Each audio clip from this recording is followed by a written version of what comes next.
एक दिन जब दरबार लगा हुआ था, शहंशाह अकबर अपने सिंहासन पर विराजमान थे। दरबार हमेशा की तरह खचाखच भरा था।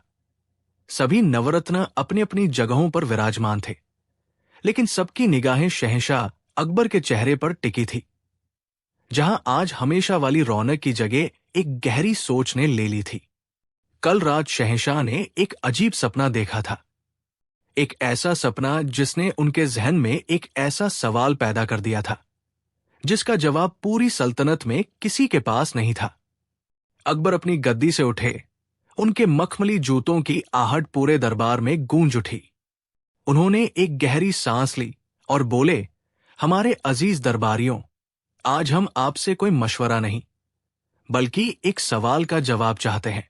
एक ऐसा सवाल जो रात भर हमें सोने नहीं दिया। पूरा दरबार खामोश हो गया। सब कान लगाकर सुनने लगे। अकबर ने अपनी भारी आवाज में कहा, इस दुनिया में ऐसी कौन सी चीज है जिसे बनाने वाला उसे बेच देता है, खरीदने वाला उसे अपने लिए कभी इस्तेमाल नहीं करता, और जो उसे इस्तेमाल करता है उसे पता ही नहीं होता कि वो उसे इस्तेमाल कर रहा है। ये सवाल हवा में एक तीर की तरह तैर गया। दरबार में बैठे बड़े बड़े विद्वान, सिपह सालार और मंत्री एक दूसरे का मुंह ताकने लगे।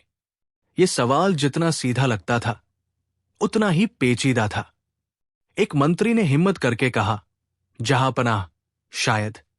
जहर?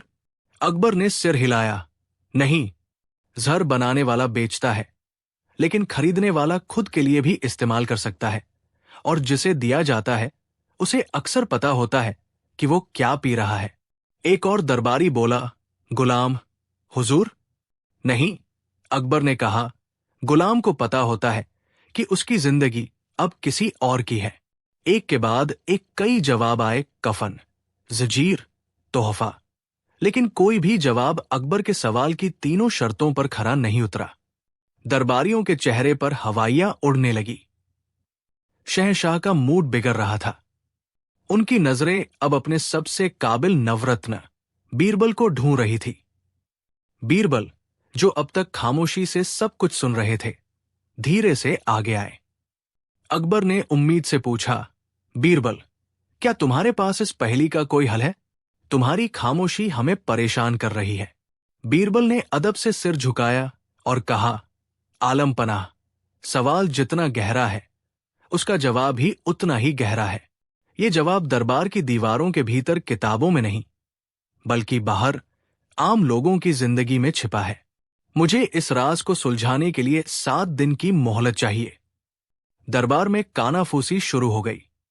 बीरबल का मोहलत मांगना सबको हैरान कर गया। बीरबल के सबसे बड़े प्रतिद्वंद्वी मुल्ला दो प्याजा ने तंज कसा, वाह, लगता है बीरबल की अक्ल ने भी जवाब दे दिया है। 7 दिन? अरे, इस मामूली सवाल के लिए 7 घंटे भी बहुत है। अकबर ने मुल्ला को चुप रहने का इशारा किया और बीरबल से कहा, ठीक है बीरबल, हम तुम्हें 7 दिन का वक्त देते हैं, लेकिन याद रखना, अगर तुम 7 दिन बाद खाली हाथ लौटे तो तुम्हें इस दरबार में अपनी जगह पर शर्मिंदा होना पड़ेगा। बीरबल ने मुस्कुराकर कहा, मंजूर है जहांपनाह। और इस तरह शुरू हुई बीरबल की खोज। उन्होंने अपना शाही लिबास उतारकर एक साधारण किसान का भेष बनाया और आगरा की गलियों, बाजारों और चौराहों की खाक छानने लगे। उन्होंने सोचा, ये चीज जरूर किसी कारीगर के हाथ से बनती होगी। पहले दिन बीरबल एक कुम्हार के पास पहुंचे। उन्होंने देखा कि कुम्हार सुंदर मटके और सुराहियां बना रहा था। बीरबल ने पूछा, भाई, तुम ये मटके बनाते हो, फिर बेच देते हो, क्या तुम इन्हें खुद इस्तेमाल नहीं करते? कुम्हार हंसा, क्यों नहीं, अपने घर के लिए भी तो मैं ही बनाता हूं, और जो खरीदता है वो तो इसे इस्तेमाल करने के लिए ही लेता है। बीरबल समझ गए ये जवाब नहीं है। दूसरे दिन वो एक लोहार की भट्टी पर पहुंचे जहां तलवारें बन रही थी। बीरबल ने लोहार से वही सवाल किया। लोहार ने जवाब दिया, मैं तलवारें बेचता हूं और सिपाही उन्हें इस्तेमाल करते हैं। बनाने वाला बेचता है, खरीदने वाला इस्तेमाल करता है। ये भी आपका जवाब नहीं है। तीसरे दिन बीरबल एक बुनकर के पास गए जो मलमल का कपड़ा बना रहा था। जवाब वहां भी वही था। बनाने वाला बेचता है और खरीदने वाला उसे पहनता है, यानी इस्तेमाल करता है। 4 दिन बीत गए। बीरबल शहर के हर कारीगर से मिल चुके थे, लेकिन जवाब कहीं नहीं मिला। वो थककर एक पेड़ के नीचे बैठ गए। उन्हें लगने लगा कि शायद मुल्ला 2 प्याजा सही था। शायद ये सवाल उनकी समझ से बाहर था। जैसे जैसे सूरज ढल रहा था, बीरबल की उम्मीद भी डूब रही थी। तभी उनकी नजर एक अजीब सी दुकान पर पड़ी। ये शहर के सबसे आखिर में एक सुनसान कोने में थी। दुकान के बाहर न कोई भीड़ थी, न कोई चमक दमक। बस एक बूढ़ा कारीगर लकड़ी के काम में जुटा हुआ था। उसकी आंखों में एक अजीब सी शांति और गहराई थी। बीरबल उस दुकान की तरफ चल दिए। जब वो पास पहुंचे तो उन्होंने देखा कि वो कारीगर 2 बिल्कुल अलग अलग चीजें बना रहा था। एक तरफ वो बच्चों के लिए खूबसूरत पालने बना रहा था, जिन पर चिड़िया और फूलों की नक्काशी थी। वहीं दूसरी तरफ वो सादे, लंबे लकड़ी के संदूक बना रहा था। बीरबल ने बूढ़े कारीगर को प्रणाम किया। बूढ़े ने नजर उठाकर मुस्कुराते हुए उन्हें बैठने का इशारा किया। बीरबल ने पूछा, चाचा, आप ये क्या बना रहे हैं? बूढ़े कारीगर ने पालने की तरफ इशारा करते हुए कहा, बेटा, ये जिंदगी का स्वागत है। जब कोई नया मेहमान दुनिया में आता है तो ये उसके लिए पहला बिस्तर बनता है। फिर उसने दूसरे संदूक की तरफ इशारा किया। उसकी आवाज में एक ठहराव था। और ये जिंदगी की विदाई है, इंसान का आखिरी बिस्तर। बीरबल के दिल की धड़कन तेज हो गई। उन्हें लगा कि वो अपनी मंजिल के बहुत करीब है। उन्होंने हिम्मत करके पूछा, चाचा, एक सवाल पूछूं? पूछो बेटा, बूढ़े ने कहा। ये जो आप दूसरा संदूक बनाते हैं, इसे आप बनाने के बाद बेच देते होंगे? बीरबल ने पूछा। हाँ बेटा, पेट पालने के लिए बेचना तो पड़ता ही है, बूढ़े ने जवाब दिया। और जो इसे खरीदता है, क्या वह इसे अपने लिए इस्तेमाल करता है? बीरबल ने अपनी सांस रोककर पूछा। बूढ़ा कारीगर मुस्कुराया, एक ऐसी मुस्कुराहट जिसमें सदियों का अनुभव छिपा था। उसने कहा, बेटा, आज तक किसी ने यह संदूक अपने लिए नहीं खरीदा। इसे हमेशा कोई बेटा अपने बाप के लिए, कोई भाई अपने भाई के लिए, या कोई रिश्तेदार अपने प्रियजन के लिए खरीदता है। खरीदने वाला इसे कभी अपने लिए इस्तेमाल नहीं कर पाता। बीरबल की आंखों में चमक आ गई। सवाल के 2 हिस्से हल हो चुके थे, अब बस आखिरी हिस्सा बाकी था। उन्होंने लगभग कांपती हुई आवाज में पूछा, और चाचा, जो इसे इस्तेमाल करता है, क्या उसे पता होता है कि वो इसे इस्तेमाल कर रहा है? बूढ़े कारीगर ने एक गहरी सांस ली और आसमान की ओर देखते हुए कहा, बेटा, इस बिस्तर पर सोने वाले को तो ये भी नहीं पता होता कि दुनिया में सुबह हुई है या शाम। वो तो सब कुछ पीछे छोड़ चुका होता है। उसे क्या पता कि उसे लकड़ी के बिस्तर पर लिटाया गया है या सोने के। उसी पल बीरबल को अपना जवाब मिल गया। वो चीज थी ताबूत। बनाने वाला उसे बेचता है, खरीदने वाला उसे अपने लिए इस्तेमाल नहीं करता, और जो इस्तेमाल करता है उसे इसका एहसास तक नहीं होता। बीरबल की आंखों में आंसू आ गए। ये सिर्फ एक पहेली का जवाब नहीं था, ये जीवन का सबसे बड़ा सत्य था। उन्होंने बूढ़े कारीगर के पैर छू लिए और कहा, चाचा, आज आपने मुझे सिर्फ एक सवाल का जवाब नहीं, बल्कि जिंदगी का सबसे बड़ा सबक सिखाया है। 7वें दिन बीरबल दरबार में हाजिर हुए। उनके चेहरे पर न कोई घबराहट थी, न कोई घमंड, बस एक अजीब सी शांति थी। अकबर ने अपनी गद्दी से कहा, तो बीरबल, क्या तुम खाली हाथ लौटे हो या हमारे सवाल का जवाब लेकर आए हो? मुल्ला 2 प्याजा हंसा, जहां अपना, इनकी सूरत बता रही है कि 7 दिन सिर्फ आगरा की धूल फाकी है इन्होंने। बीरबल मुस्कुराए और आगे बढ़े। आलम पनाह, मैं जवाब लेकर आया हूं, लेकिन जवाब बताने से पहले मैं एक कहानी सुनाना चाहता हूं। और फिर बीरबल ने अपनी 7 दिनों की यात्रा की कहानी सुनाई। उन्होंने बताया कि कैसे वो कुम्हार, लोहार और बुनकर से मिले।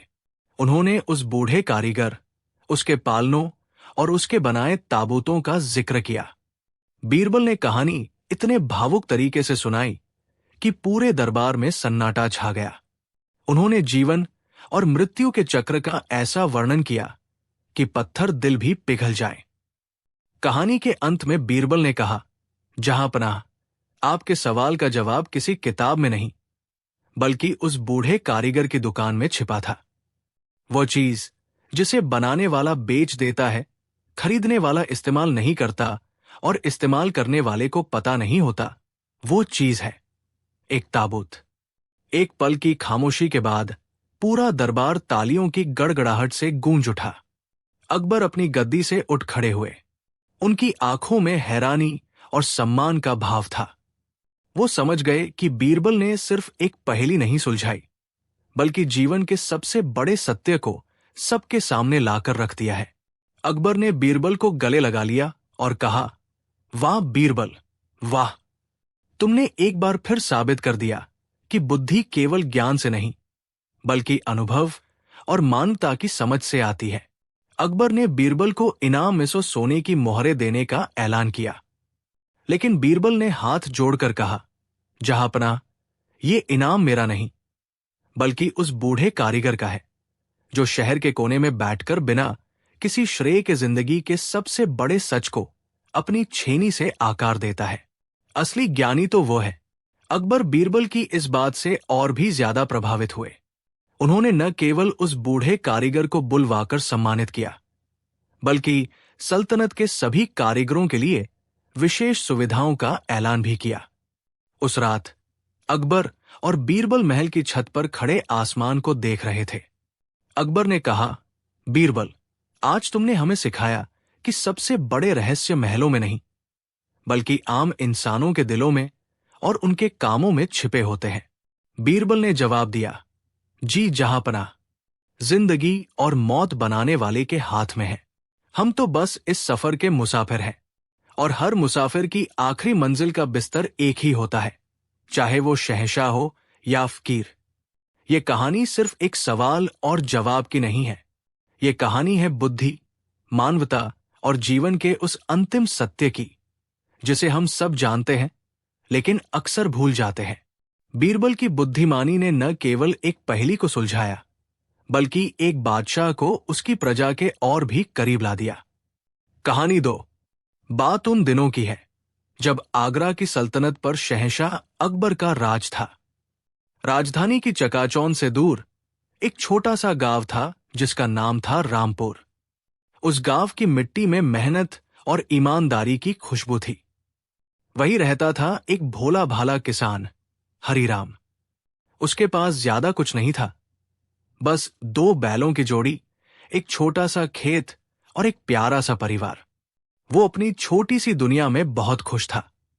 वो सुबह सूरज के साथ उठता, अपने खेतों में पसीना बहाता और शाम को अपने बच्चों की हंसी में अपनी सारी थकान भूल जाता। लेकिन कहते हैं ना, समय हमेशा एक जैसा नहीं रहता। उस साल इंद्रदेव ऐसे रूठे कि आसमान से पानी की एक बूंद तक न गिरी। धरती प्यास से फट गई, खेत बंजर हो गए और किसानों के चेहरे पर चिंता की लकीरें खिंच गई। हरिराम की सारी फसल चौपट हो गई। घर में जो जमा पूंजी थी, वो भी धीरे धीरे खत्म होने लगी। एक दिन उसकी बेटी बुरी तरह बीमार पड़ गई।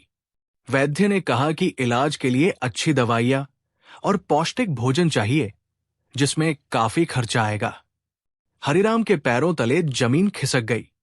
एक तरफ सूखी धरती थी, तो दूसरी तरफ बेटी की मुरझाती आंखें। उसने गांव में सबसे मदद मांगी, लेकिन सब खुद ही परेशान थे। कोई उसकी मदद करने की स्थिति में नहीं था।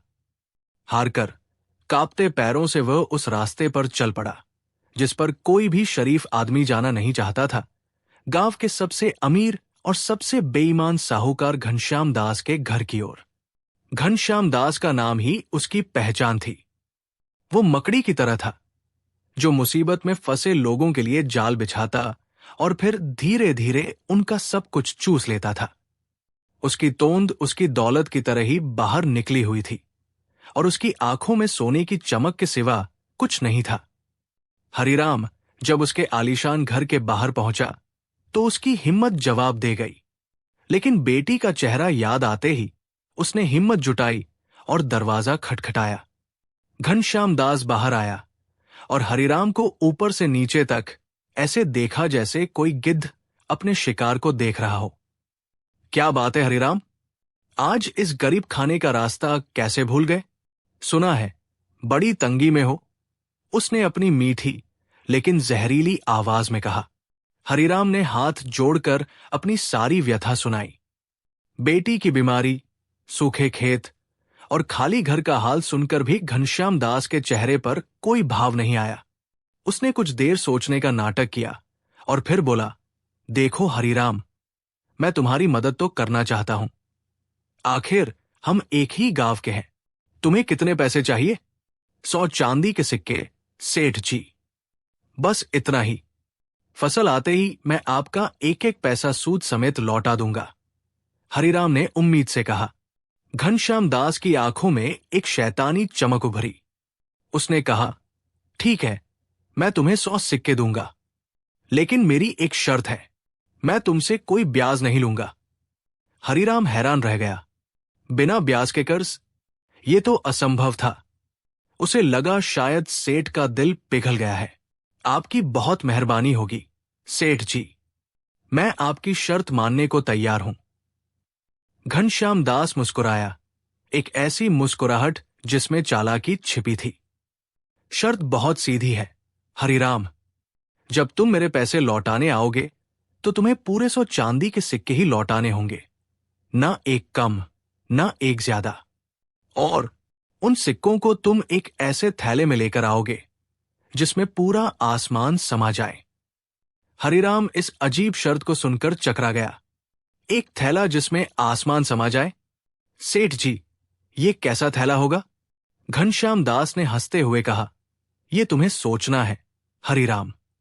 अगर तुम ये शर्त पूरी नहीं कर पाए तो तुम्हारा ये खेत और घर मेरा हो जाएगा। बोलो, मंजूर है? हरिराम दुविधा में पड़ गया। शर्त बहुत अजीब थी, लेकिन उसके पास कोई और रास्ता नहीं था। बेटी की जान से बढ़कर कुछ नहीं था। उसने सोचा, शायद सेठ जी मजाक कर रहे हैं, जब मैं पैसे लौटाऊंगा तो मान जाएंगे। यही सोचकर उसने कांपते हुए हामी भर दी। घनश्याम दास ने उसे एक कोरे कागज पर अंगूठा लगाने को कहा। हरिराम अनपढ़ था, उसने बिना सोचे समझे अंगूठा लगा दिया। सेठ ने उसे 100 सिक्के थमा दिए। हरिराम सिक्के लेकर सीधा वैद्य के पास भागा। हरिराम की बेटी का इलाज शुरू हो गया और वो धीरे धीरे ठीक होने लगी। बेटी को हंसता खेलता देख हरिराम को लगा कि उसने सही फैसला किया था। अब उसके सामने कर्ज चुकाने की चुनौती थी। सौभाग्य से कुछ ही हफ्तों में मानसून ने दस्तक दी। आसमान से अमृत की तरह पानी बरसा और सूखी धरती फिर से हरी भरी हो गई। हरिराम ने दिन को दिन और रात को रात नहीं समझा। उसने अपने खेत में दोगुनी मेहनत की। उसकी मेहनत रंग लाई और इस बार फसल ऐसी हुई जैसी पहले कभी नहीं हुई थी। फसल बेचकर उसे इतना मुनाफा हुआ कि उसने आसानी से 100 चांदी के सिक्के अलग कर लिए और घर का खर्च भी चला लिया। वो दिन आ गया जब उसे कर्ज चुकाना था। वो बहुत खुश था। उसने 100 सिक्के गिने और अपनी पत्नी से कहा, आज मैं सेठ का कर्ज उतारकर इस बोझ से मुक्त हो जाऊंगा। उसकी पत्नी ने चिंता से कहा, लेकिन उस थैले का क्या जिसमें आसमान समा जाए? आपने कुछ सोचा? हरिराम ने हंसकर कहा, अरे भगवान, वो तो सेठ जी ने बस कहने के लिए कह दिया होगा। जब मैं उनके पूरे 100 सिक्के लौटा दूंगा तो वो मान जाएंगे। भला ऐसा थैला दुनिया में कहीं होता है क्या? यही सोचकर वो 100 सिक्के एक साधारण से कपड़े के थैले में रखकर घनश्याम दास के पास पहुंचा। वो खुशी खुशी सेठ के सामने गया और सिक्कों का थैला उसके आगे रख दिया। सेठ जी, ये लीजिए आपके पूरे 100 चांदी के सिक्के। आपका बहुत बहुत धन्यवाद कि आपने मुश्किल समय में मेरी मदद की। घनश्याम दास ने सिक्कों को देखा तक नहीं। उसकी नजरें हरिराम के चेहरे पर गड़ी थी। उसने अपनी धूर्त मुस्कान के साथ पूछा, सिक्के तो ठीक है हरिराम, लेकिन मेरा वो थैला कहाँ है? वो थैला जिसमें आसमान समाता हो। हरिराम का दिल धक से रह गया। सेठ जी, मैंने बहुत ढूंढा, पर ऐसा कोई थैला मुझे नहीं मिला। ये तो एक असंभव बात है। आप कृपया ये सिक्के रख लीजिए और मुझे कर्ज से मुक्त कर दीजिए। घनश्याम दास जोर जोर से हंसने लगा। उसकी हंसी किसी चुड़ैल की हंसी जैसी लग रही थी। असंभव? लेकिन तुमने तो शर्त मानी थी। तुमने कागज पर अंगूठा लगाया था। लाओ, वो थैला लाओ, नहीं तो शर्त के मुताबिक तुम्हारा घर और खेत आज से मेरा हुआ। ये कहकर उसने वो कागज निकाला जिस पर हरिराम ने अंगूठा लगाया था। उस कोरे कागज पर अब साफ साफ लिखा था कि यदि हरिराम आसमान वाला थैला लाने में असफल रहा तो उसकी सारी संपत्ति साहूकार की हो जाएगी। हरिराम के पैरों के नीचे से जमीन खिसक गई। वो समझ गया कि वो एक बहुत बड़े धोखे का शिकार हो चुका है। वो सेठ के पैरों में गिर पड़ा, गिड़गिड़ाया, सेठ जी, मुझ गरीब पर रहम करो। मेरे बच्चों का क्या होगा? मैं बर्बाद हो जाऊंगा। लेकिन पत्थर दिल घनश्याम दास पर उसकी बातों का कोई असर नहीं हुआ। उसने अपने लठैतों को बुलाया और कहा, इसको यहां से बाहर निकालो और इसके खेत पर कब्जा कर लो। कल सुबह तक इसका परिवार घर खाली कर दे, वरना मैं अच्छा नहीं करूंगा। हरिराम को धक्के मारकर बाहर निकाल दिया गया। वो रोता बिलखता घर लौटा। गांव वालों ने जब ये सुना तो सबको बहुत दुख हुआ, लेकिन कोई भी घनश्याम दास के खिलाफ बोलने की हिम्मत नहीं कर सका। हरिराम को लगा जैसे उसकी दुनिया ही उजड़ गई है। हरिराम कई दिनों तक सदमे में रहा।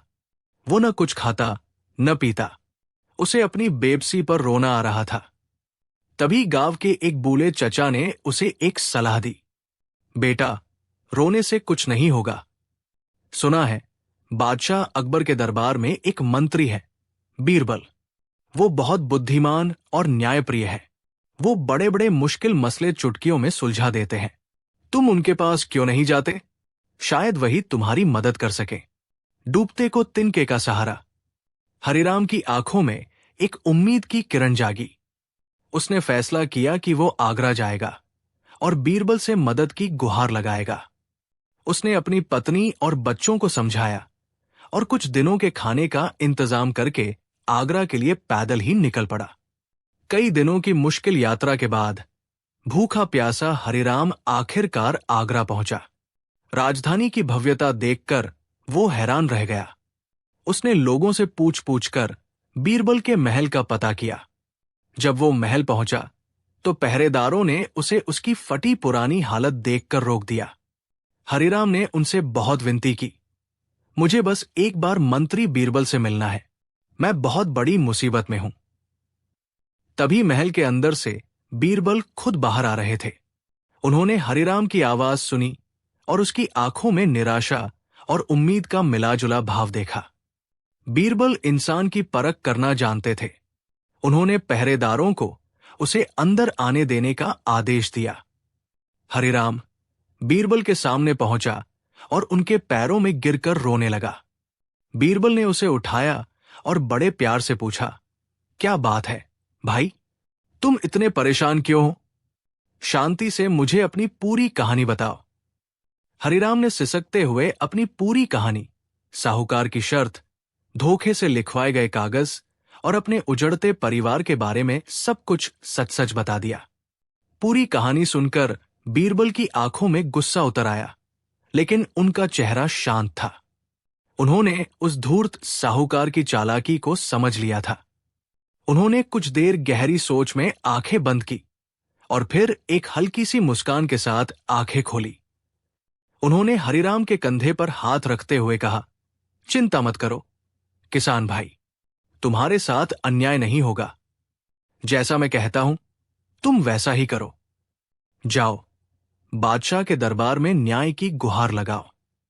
जब तुम्हारा मामला पेश होगा तो मैं वहां मौजूद रहूंगा।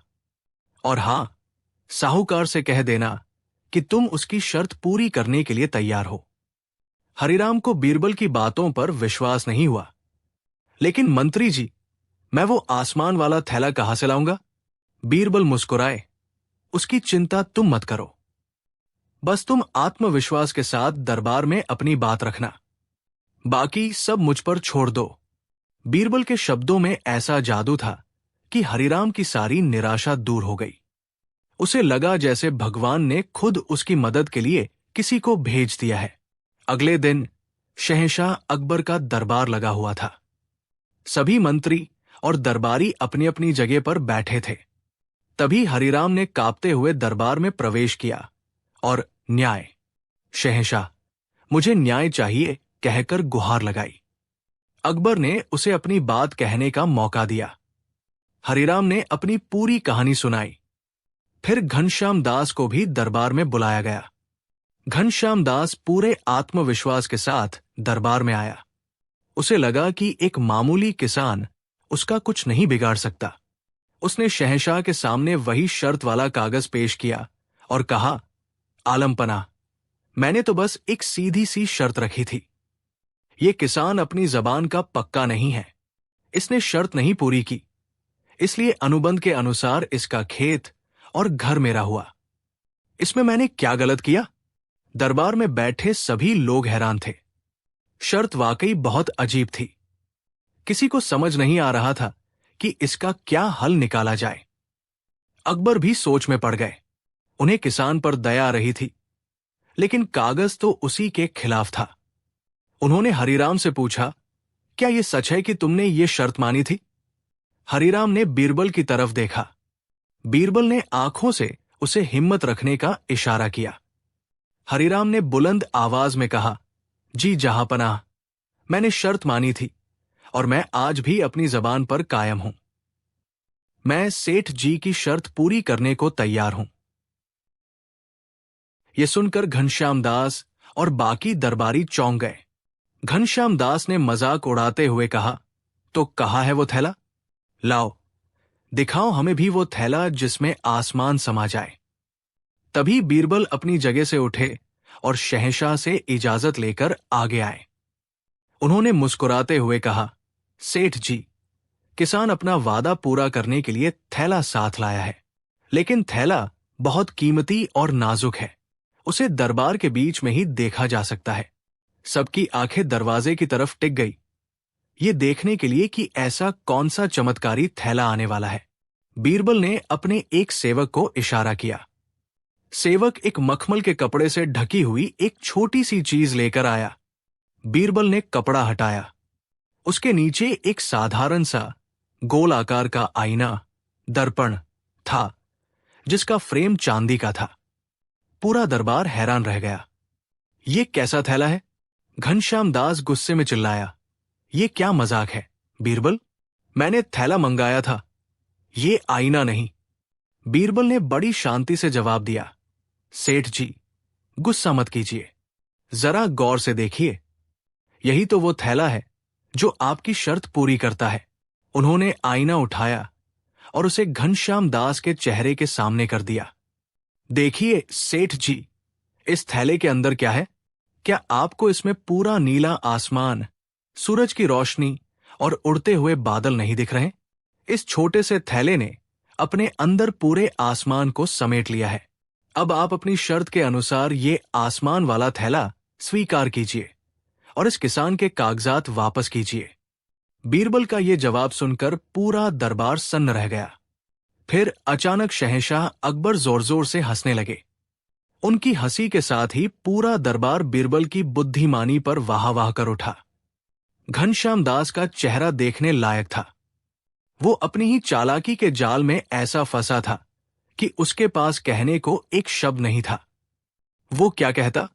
अगर वो कहता कि ये आसमान नहीं, उसकी परछाई है, तो उसकी शर्त ही झूठी साबित हो जाती। वो पूरी तरह निरुत्तर हो गया था। बीरबल यही नहीं रुके। उन्होंने अकबर से कहा, जहांपनाह, एक बात और है। उन्होंने साहूकार से लिया हुआ कागज अपने हाथ में लिया और उसे रोशनी में करके दिखाया। आलमपनाह, जरा इस कागज को देखिए। इस पर अंगूठे का निशान पहले लगाया गया है और लिखावट बाद में की गई है। स्याही की ताजगी और अंगूठे के निशान का फैलाव ये साज बताता है कि इस भोले भाले किसान से एक कोरे कागज पर अंगूठा लगवाया गया था। अब तो घनश्याम दास की चोरी पूरी तरह पकड़ी गई। उसका चेहरा सफेद पड़ गया और वो डर के मारे कांपने लगा। शहंशाह अकबर का चेहरा गुस्से से लाल हो गया। उन्होंने हुक्म सुनाया, इस बेईमान और धूर्त साहूकार को फौरन कैद कर लिया जाए। इसकी सारी अवैध संपत्ति जब्त करके गरीबों में बांट दी जाए और हरिराम का खेत और घर उसे पूरे सम्मान के साथ वापस किया जाए। साथ ही इसे 100 सोने की मोहरें इनाम के तौर पर दी जाए। दरबार शहंशाह अकबर की जय और बीरबल की जय के नारों से गूंज उठा। हरिराम की आंखों से खुशी के आंसू बह रहे थे। उसने बीरबल के पैर पकड़ लिए। बीरबल ने उसे उठाकर गले से लगा लिया और कहा, याद रखना हरिराम, जब तक तुम्हारे इरादे नेक और तुम्हारी मेहनत सच्ची है, दुनिया की कोई भी चालाकी तुम्हें हरा नहीं सकती। सत्य परेशान हो सकता है, लेकिन पराजित नहीं। हरिराम खुशी खुशी अपने गांव लौटा। घनश्याम दास को उसके किए की सजा मिल चुकी थी और पूरे गांव ने सीखा कि लालच और बेईमानी का रास्ता हमेशा बर्बादी की ओर ही जाता है। और दूर आगरा में बीरबल की बुद्धिमानी का एक और किस्सा इतिहास के पन्नों में हमेशा के लिए दर्ज हो गया। कहानी 3। शहंशाह जलालुद्दीन मोहम्मद अकबर के दौर में आगरा शहर सिर्फ मुगलिया सल्तनत की राजधानी ही नहीं था, बल्कि ये व्यापार और वाणिज्य का एक बहुत बड़ा केंद्र भी था। दूर दूर से व्यापारी यहां अपना माल बेचने और खरीदने आते थे। शहर की सड़कें हमेशा चहल पहल से भरी रहती थी और इन्हीं सड़कों पर कभी कभी ईमानदारी की कहानियां जन्म लेती थी, तो कभी कभी बेईमानी के किस्से भी मशहूर हो जाते थे। लेकिन आगरा की आवाम को एक बात का यकीन था कि चाहे कोई कितना भी बड़ा चोर हो, कितना भी शातिर बेईमान हो, अगर उसका मामला बीरबल के पास पहुंच गया तो उसका बचना नामुमकिन है। बीरबल की नजरें एक्सरे की तरह थी, जो इंसान के कपड़ों के पार जाकर उसकी नीयत को देख लेती थी। एक दिन अकबर के दरबार में एक ऐसा ही मामला पेश हुआ जिसने दोस्ती, भरोसे और लालच की एक ऐसी कहानी बुनी जिसे सुलझाना किसी के लिए भी आसान नहीं था। मामला 4 दोस्तों का था, कासिम, रहीम, करीम और सलीम। चारों बचपन के दोस्त थे और साथ मिलकर कपड़ों का व्यापार करते थे। उन्होंने सालों की मेहनत और ईमानदारी से अच्छा खासा पैसा कमाया था। एक दिन उन्होंने फैसला किया कि वो अपने व्यापार को और बढ़ाने के लिए ईरान की एक लंबी यात्रा पर जाएंगे, जहां से वो बेहतरीन रेशम और कालीन खरीद कर लाएंगे। यात्रा लंबी और खतरनाक थी, इसलिए उन्होंने अपनी जिंदगी भर की कमाई यानी सोने की 1000 अशरफियों को हिफाजत से रखने का फैसला किया।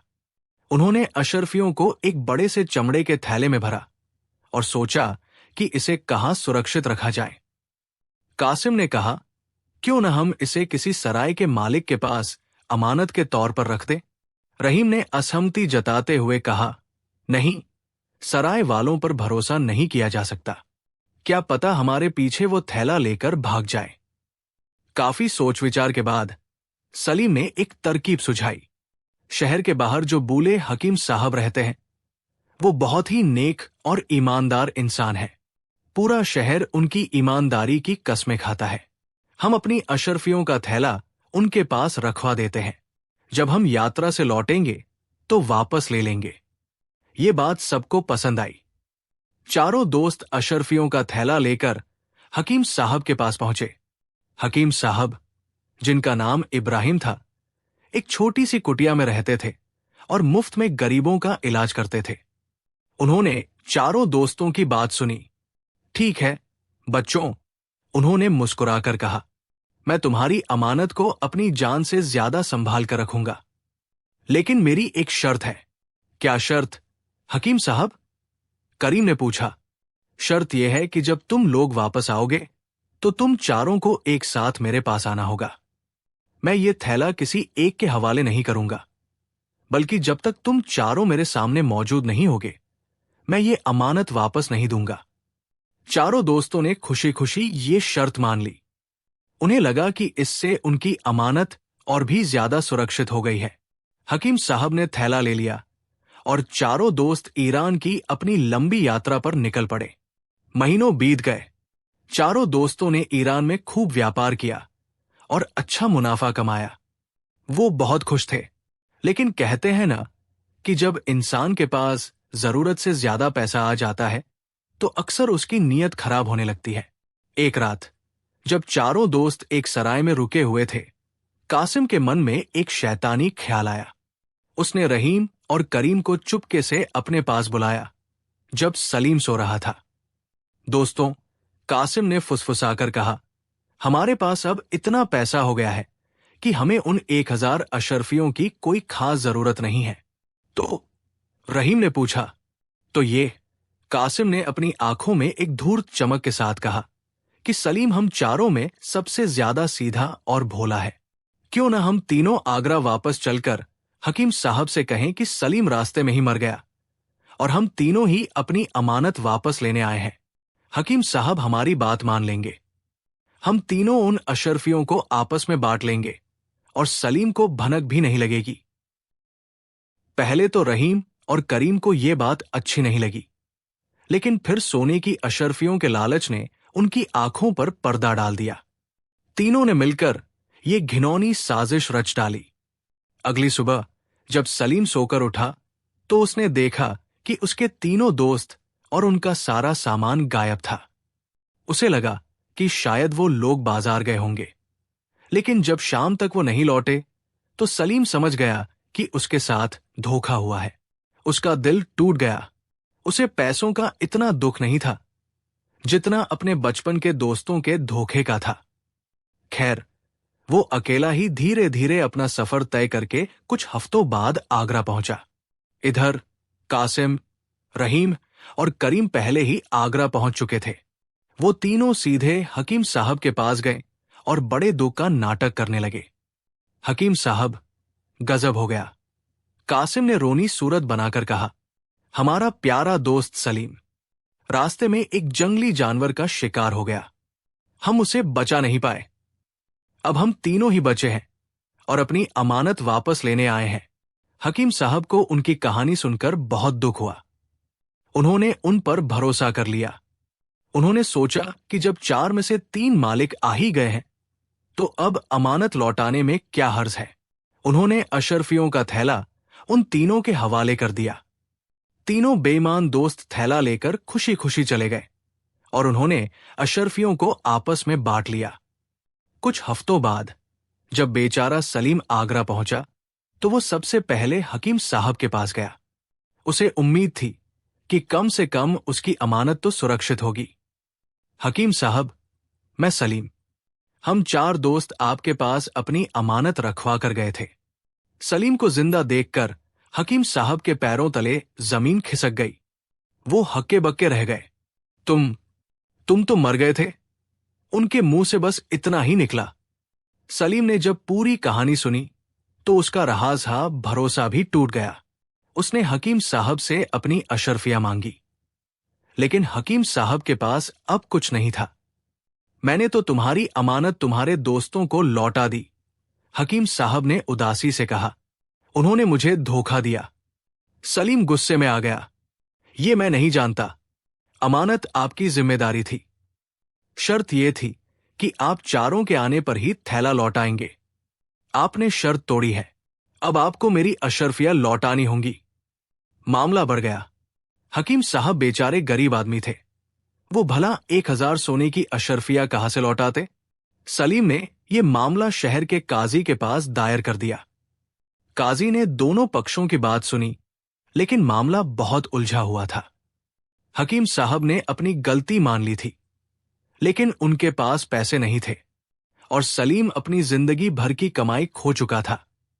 काजी कोई फैसला नहीं कर पा रहे थे। आखिरकार यह मामला शहंशाह अकबर के दरबार में पहुंचा। अकबर ने पूरी कहानी सुनी। उन्हें हकीम साहब की ईमानदारी पर कोई शक नहीं था, लेकिन यह भी सच था कि उनसे गलती हुई थी और सलीम के साथ सरासर नाइंसाफी हुई थी। अकबर को उन 3 बेईमान दोस्तों पर बहुत गुस्सा आया, लेकिन उन्हें सजा देने का कोई सीधा सबूत नहीं था। वो तीनों तो साफ मुकर सकते थे कि उन्होंने कोई थैला लिया ही नहीं। अकबर ने अपनी नजरें बीरबल की ओर घुमाई। बीरबल, इस मामले ने हमें धर्म संकट में डाल दिया है। एक तरफ एक ईमानदार इंसान की गलती है और दूसरी तरफ एक पीड़ित का हज, और इन सब के पीछे है वो 3 शातिर धोखेबाज। बताओ, इंसाफ कैसे किया जाए? बीरबल आगे बढ़े। उन्होंने पहले सलीम की आंखों में देखा, जिसमें दुख और गुस्सा था। फिर उन्होंने बूले हकीम साहब की ओर देखा, जिनकी आंखों में शर्मिंदगी और बेबसी थी। जहां पनाह, बीरबल ने कहा, इंसाफ होगा, और ऐसा होगा कि दूध का दूध और पानी का पानी हो जाएगा। बस मुझे उन 3 दोस्तों कासिम, रहीम और करीम को दरबार में पेश करने की इजाजत दी जाए।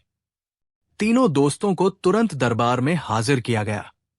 वो तीनों ऐसे अनजान बन रहे थे जैसे कुछ हुआ ही न हो।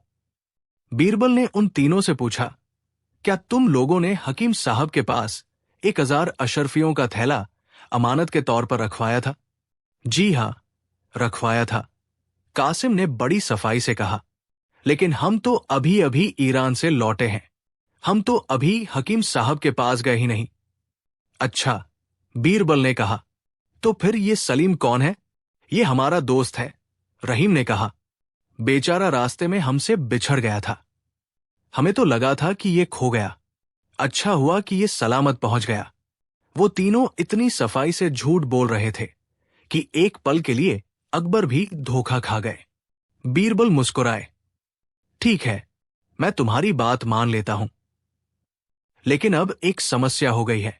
कैसी समस्या? करीम ने पूछा। बीरबल ने बहुत ही गंभीर चेहरा बनाकर कहा, समस्या यह है कि हकीम साहब बहुत बूढ़े हो गए हैं। उनकी याददाश्त कमजोर हो गई है। जब मैंने इनसे उस थैले के बारे में पूछा तो ये उसे पहचान ही नहीं पा रहे। इन्हें याद ही नहीं आ रहा कि वो थैला कैसा दिखता था, उसका रंग क्या था, वो कितना बड़ा था। ये सुनकर तीनों दोस्तों की आंखों में एक चमक आ गई। उन्हें लगा कि ये उनके लिए एक सुनहरा मौका है। बीरबल ने आगे कहा, तो शहशाहिंद ने यह हुक्म दिया है कि तुम तीनों अलग अलग कमरों में जाओगे और कागज पर उस थैले का पूरा हुलिया लिखोगे। उसका रंग, उसका आकार, उस पर कोई निशान हो तो वो भी।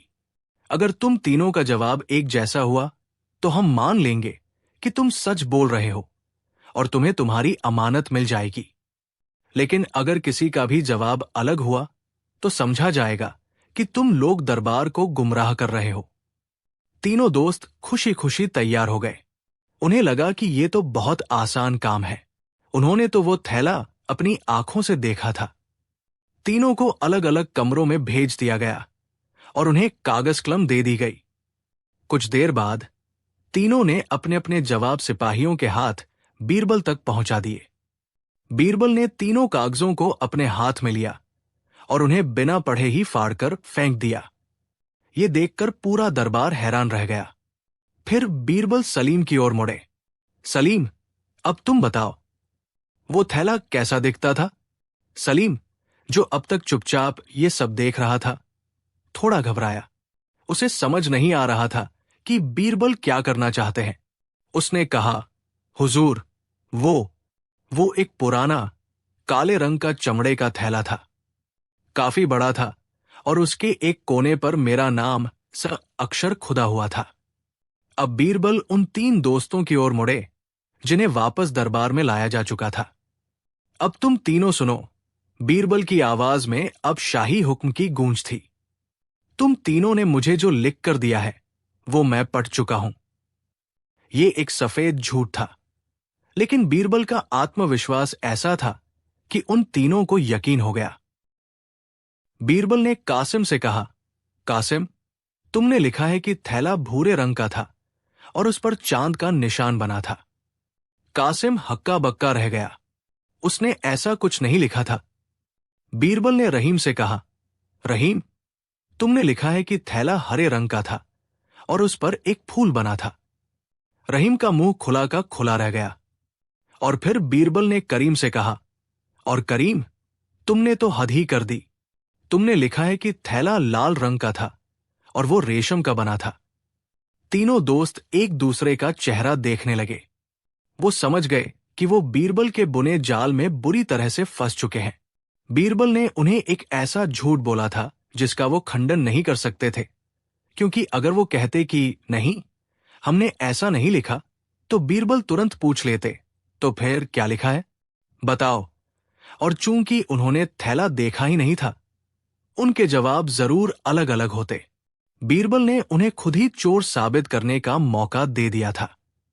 तो जहांपनाह, बीरबल ने अकबर की ओर मुड़ते हुए कहा, अब आप ही फैसला कीजिए। ये कैसे हो सकता है कि एक ही थैले को 4 दोस्तों में से 3 लोग बिल्कुल अलग अलग बताएं, जबकि चौथा दोस्त सलीम उसका सही हुलिया बता रहा है। बीरबल रुके नहीं। उन्होंने अपना आखिरी दाव खेला, और सबसे बड़ा सबूत तो ये है, जहांपनाह, कि जब मैंने इनसे थैले का हुलिया लिखने को कहा, तो ये तीनों खुशी खुशी तैयार हो गए। क्यों? क्योंकि इन्होंने कभी वो थैला देखा ही नहीं था। ये तो हकीम साहब थे जिन्होंने उन तीनों धोखेबाजों को एक दूसरा थैला दिया था। असली थैला तो अभी भी हकीम साहब के पास ही सुरक्षित है। ये बीरबल का मास्टर स्ट्रोक था। ये भी एक झूठ था, लेकिन इसने उन तीनों बेईमानों की कमर तोड़ दी। कासिम, रहीम और करीम समझ गए कि अब उनका बचना नामुमकिन है। वो तीनों बीरबल के पैरों में गिर पड़े और अपना गुनाह कबूल कर लिया। हमें माफ कर दीजिए हुजूर, हमसे गलती हो गई। लालच में हम अंधे हो गए थे। सच्चाई सबके सामने आ चुकी थी। अकबर बीरबल की इस अद्भुत न्याय प्रणाली को देखकर दंग रह गए थे। बीरबल ने बिना किसी सबूत के सिर्फ इंसानी मनोविज्ञान और अपनी बुद्धि के बल पर 3 शातिर अपराधियों को अपना गुनाह कबूल करने पर मजबूर कर दिया था। शहंशाह ने फैसला सुनाया। कासिम, रहीम और करीम से अशरफियों का थैला वापस लेकर सलीम को लौटाया गया, और धोखेबाजी और दरबार को गुमराह करने के जुर्म में उन तीनों को 1 साल की कैद की सजा सुनाई गई। और बूले हकीम साहब, अकबर ने उन्हें सम्मान के साथ बरी कर दिया। हकीम साहब, आपसे गलती हुई, लेकिन आपकी नीयत साफ थी। और बीरबल ने यह साबित कर दिया है कि एक ईमानदार इंसान की गलती को माफ किया जा सकता है, लेकिन एक बेईमान की चालाकी को नहीं। यह कहानी हमें सिखाती है कि लालच और बेईमानी की राह पर चलकर इंसान शायद कुछ समय के लिए कामयाब हो जाए, लेकिन अंत में जीत हमेशा सच्चाई और ईमानदारी की ही होती है। और एक सच्चा दोस्त सोने की 1000 अशरफियों से भी ज्यादा कीमती होता है। कहानी 4। शहंशाह जलालुद्दीन मोहम्मद अकबर की सल्तनत में आगरा शहर सिर्फ मुगलिया ताकत का केंद्र नहीं था, बल्कि ये किस्से कहानियों का एक जीता जागता शहर था। यहां के बाजारों में जितनी मसालों की खुशबू थी, उससे कहीं ज्यादा दिलचस्प कहानियां हवा में तैरती थी। और इन कहानियों के सबसे बड़े नायक थे बीरबल। बीरबल का नाम सिर्फ दरबार की चारदीवारी तक ही सीमित नहीं था, बल्कि आगरा की हर गली, हर कूचे में उनकी बुद्धिमानी के चर्चे होते थे। जब भी कोई मामला पेचीदा हो जाता, जब भी कोई पहेली अनसुलझी रह जाती, तो लोगों की जुबान पर एक ही नाम आता, बीरबल। एक दिन आगरा के एक कोने से एक ऐसी ही पहेली उठी जो धीरे धीरे पूरे शहर में चर्चा का विषय बन गई, और आखिरकार शहंशाह अकबर के दरबार तक आ पहुंची। ये पहेली जुड़ी थी आगरा के एक बहुत ही अमीर लेकिन संकी सेठ हरकिशन दास से। हरकिशन दास के पास दौलत की कोई कमी नहीं थी, लेकिन औलाद के नाम पर उसके घर में 3 बेटियां थी, रूपा, सोना और हीरा। तीनों बहनें एक दूसरे से बिल्कुल अलग थी। रूपा सबसे बड़ी बेहद खूबसूरत थी। उसे अपनी सुंदरता पर बहुत नाज था और वो हमेशा सजने संवरने में लगी रहती थी। सोना मझली बहुत लालची थी। उसकी आंखों में हर वक्त सोने और जवाहरात की चमक रहती थी। दौलत के आगे उसे कुछ नहीं सूझता था। और हीरा सबसे छोटी, न तो बहुत सुंदर थी और न ही उसे दौलत का कोई मोह था, लेकिन वो बहुत बुद्धिमान, शांत और समझदार थी। वो अक्सर चुप रहती और चीजों को गहराई से समझती थी। तीनों बेटियां अब शादी के लायक हो गई थी और सेठ हरकिशन दास के लिए यही सबसे बड़ी चिंता का विषय था। वो अपनी बेटियों की शादी किसी आम लड़के से नहीं करना चाहता था। वो एक ऐसा दामाद चाहता था जो न सिर्फ अमीर हो बल्कि उसकी सन की शर्तों को भी पूरा कर सके। कई रिश्ते आए, बड़े बड़े घरों से पैगाम आए, लेकिन सेठ हरकिशन दास सबको एक ही जवाब देकर लौटा देता, मेरी बेटियों की शादी ऐसे नहीं होगी। मैं अपने होने वाले दामादों की एक परीक्षा लूंगा और जो उस परीक्षा में पास होगा वही मेरी बेटी का हाथ थामेगा। आखिरकार 3 नौजवान लड़के जो आगरा के ही जाने माने परिवारों से थे, सेठ की इस चुनौती को स्वीकार करने के लिए तैयार हो गए। पहले लड़के का नाम था अमर, जो रूपा की खूबसूरती पर पिदा था। दूसरे का नाम था प्रेम, जो सोना के साथ साथ सेठ की दौलत पर भी नजर गड़ाए हुए था। और तीसरा था ज्ञान, एक पढ़ा लिखा संस्कारी नौजवान जिसे हीरा की सादगी और बुद्धिमानी ने प्रभावित किया था। एक दिन सेठ हरकिशन दास ने उन तीनों लड़कों को अपनी हवेली पर बुलाया। तीनों बेटियां भी पर्दे के पीछे से ये सब देख रही थी। सेठ ने एक बड़ी सी थाली मंगवाई जिसमें 3 बिल्कुल एक जैसी दिखने वाली रोटियां रखी थी। रोटियां न तो छोटी थी, न बड़ी, न मोटी, न पतली, वो बिल्कुल समान थी। नौजवानों, सेठ ने अपनी भारी आवाज में कहा, ये रही मेरी शादी की शर्त। तुम तीनों को मैं एक एक रोटी दूंगा। तुम्हें इन रोटियों को लेकर 1 साल के लिए एक लंबी यात्रा पर जाना होगा। ठीक 1 साल बाद इसी दिन तुम तीनों को वापस आना है और मुझे ये रोटी वापस करनी है। लेकिन शर्त यह है कि रोटी बिल्कुल वैसी ही होनी चाहिए जैसी मैं तुम्हें दे रहा हूं, न सूखी, न टूटी, न फफूंद लगी हुई।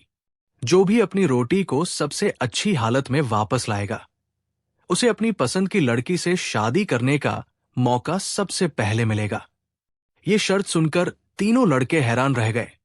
ये कैसी पहेली थी? एक रोटी को भला 1 साल तक कैसे सुरक्षित रखा जा सकता है? वो तो कुछ ही दिनों में सूख कर पत्थर हो जाएगी या उस पर फफूंद लग जाएगी। ये तो सरासर नामुमकिन था। लेकिन शादी की चाह में तीनों ने शर्त मान ली। सेठ ने तीनों को एक एक रोटी दी और उन्हें विदा कर दिया। ये खबर पूरे आगरा में आग की तरह फैल गई। लोग सेठ की इस सन की शर्त पर हंस रहे थे। भला कोई रोटी को 1 साल तक कैसे बचा सकता है? हर कोई यही कह रहा था। तीनों लड़के अपने अपने घोड़ों पर सवार होकर अलग अलग दिशाओं में निकल पड़े। अमर, जिसे रूपा से शादी करनी थी, बहुत परेशान था। उसने सोचा, ये रोटी ही मेरी शादी की रुकावट है, मैं इसे कैसे बचाऊं? उसने रोटी को एक मलमल के कपड़े में लपेटा और उसे अपनी कमर में बांध लिया। वो हर रोज उसे खोलकर देखता, उसे धूप दिखाता, लेकिन कुछ ही हफ्तों में रोटी सूखकर पत्थर जैसी हो गई। उसकी सारी उम्मीदें टूट गई। उसने सोचा कि अब कुछ नहीं हो सकता और वो यात्रा छोड़कर वापस अपने घर लौट आया। प्रेम, जो सोना के लालच में अंधा था, बहुत चालाक था। उसने सोचा, सेठ ने ये तो नहीं कहा कि यही रोटी वापस करनी है। उसने कहा है कि ऐसी रोटी वापस करनी है। उसने उस रोटी को खा लिया और अपनी यात्रा पर निकल पड़ा। उसने फैसला किया कि 1 साल पूरा होने से ठीक 1 दिन पहले वो किसी नानबाई से बिल्कुल वैसी ही ताजी रोटी बनवा लेगा और सेठ को दे देगा। वो अपनी इस चालाकी पर बहुत खुश था। अब बचा ज्ञान, जिसे हीरा से शादी करनी थी। वो बहुत समझदार था। उसने सेठ की शर्त पर बहुत गहराई से सोचा। सेठ एक बुद्धिमान व्यापारी है, वो कोई मूर्खतापूर्ण शर्त नहीं रख सकता। जरूर इस पहेली के पीछे कोई गहरा मतलब छिपा है। ज्ञान ने उस रोटी को नहीं खाया। वो उसे लेकर पास के एक गांव में गया। वहां उसने एक गरीब किसान को ढूंढा, जिसके पास जमीन तो थी, लेकिन बीज खरीदने के पैसे नहीं थे। ज्ञान ने वो रोटी उस किसान को दे दी। किसान हैरान हो गया, ये तो सिर्फ एक रोटी है, मैं इसका क्या करूंगा? ज्ञान ने मुस्कुराकर कहा, ये सिर्फ एक रोटी नहीं है, ये गेहूं के दानों से बनी है। तुम इस रोटी को तोड़कर इसके दानों को अपने खेत में बो दो। किसान को बात समझ में आ गई। उसने रोटी के दानों को अपने खेत में बो दिया। ज्ञान भी उसी गांव में रुक गया और किसान के साथ मिलकर खेत की देखभाल करने लगा। कुछ ही महीनों में खेत में गेहूं की सुनहरी फसल लहलहाने लगी। जब फसल कटी तो उस एक रोटी के दानों से कई बोरी गेहूं पैदा हुआ। ज्ञान ने उस गेहूं का एक हिस्सा किसान को उसकी मेहनत के लिए दे दिया और बाकी का गेहूं लेकर बाजार में बेच दिया। मिले हुए पैसों से उसने और जमीन खरीदी और अगले मौसम में और ज्यादा गेहूं उगाया। इस तरह 1 साल के भीतर उस एक रोटी की बदौलत ज्ञान ने एक बड़ा सा खेत और अनाज का एक गोदाम तैयार कर लिया था। ठीक 1 साल बाद वादा किया हुआ दिन आ गया। सेठ हरकिशन दास की हवेली में महफिल जमी थी। शहर के बड़े बड़े लोग इस अनोखी शर्त का नतीजा देखने के लिए इकट्ठा हुए थे। अमर तो पहले ही हार मान चुका था, इसलिए वो नहीं आया। सबसे पहले प्रेम आया। उसके चेहरे पर जीत की मुस्कान थी। उसने एक मखमली रुमाल में लिपटी एक रोटी सेठ के सामने पेश की। सेठ जी, ये रही आपकी अमानत, उसने गर्व से कहा। देखिए, बिल्कुल ताजी, नरम और वैसी ही जैसी आपने दी थी। सेठ ने रोटी को देखा। वो वाकई बिल्कुल वैसी ही लग रही थी। सेठ ने कुछ नहीं कहा, बस उसे अपने पास रख लिया। थोड़ी देर बाद ज्ञान आया। वो खाली हाथ था। उसे देखकर सब हैरान रह गए। प्रेम मन ही मन हंसने लगा।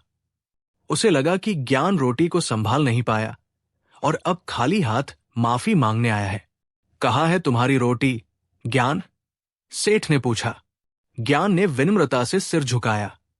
सेठ जी, मैं आपकी दी हुई रोटी को ठीक उसी हालत में वापस नहीं ला सका। वो तो कब की खत्म हो गई। लेकिन मैं उस रोटी से जो बना है वो आपके लिए लेकर आया हूं। ये कहकर ज्ञान ने अपने सेवकों को इशारा किया। एक एक करके सेवक अंदर आने लगे।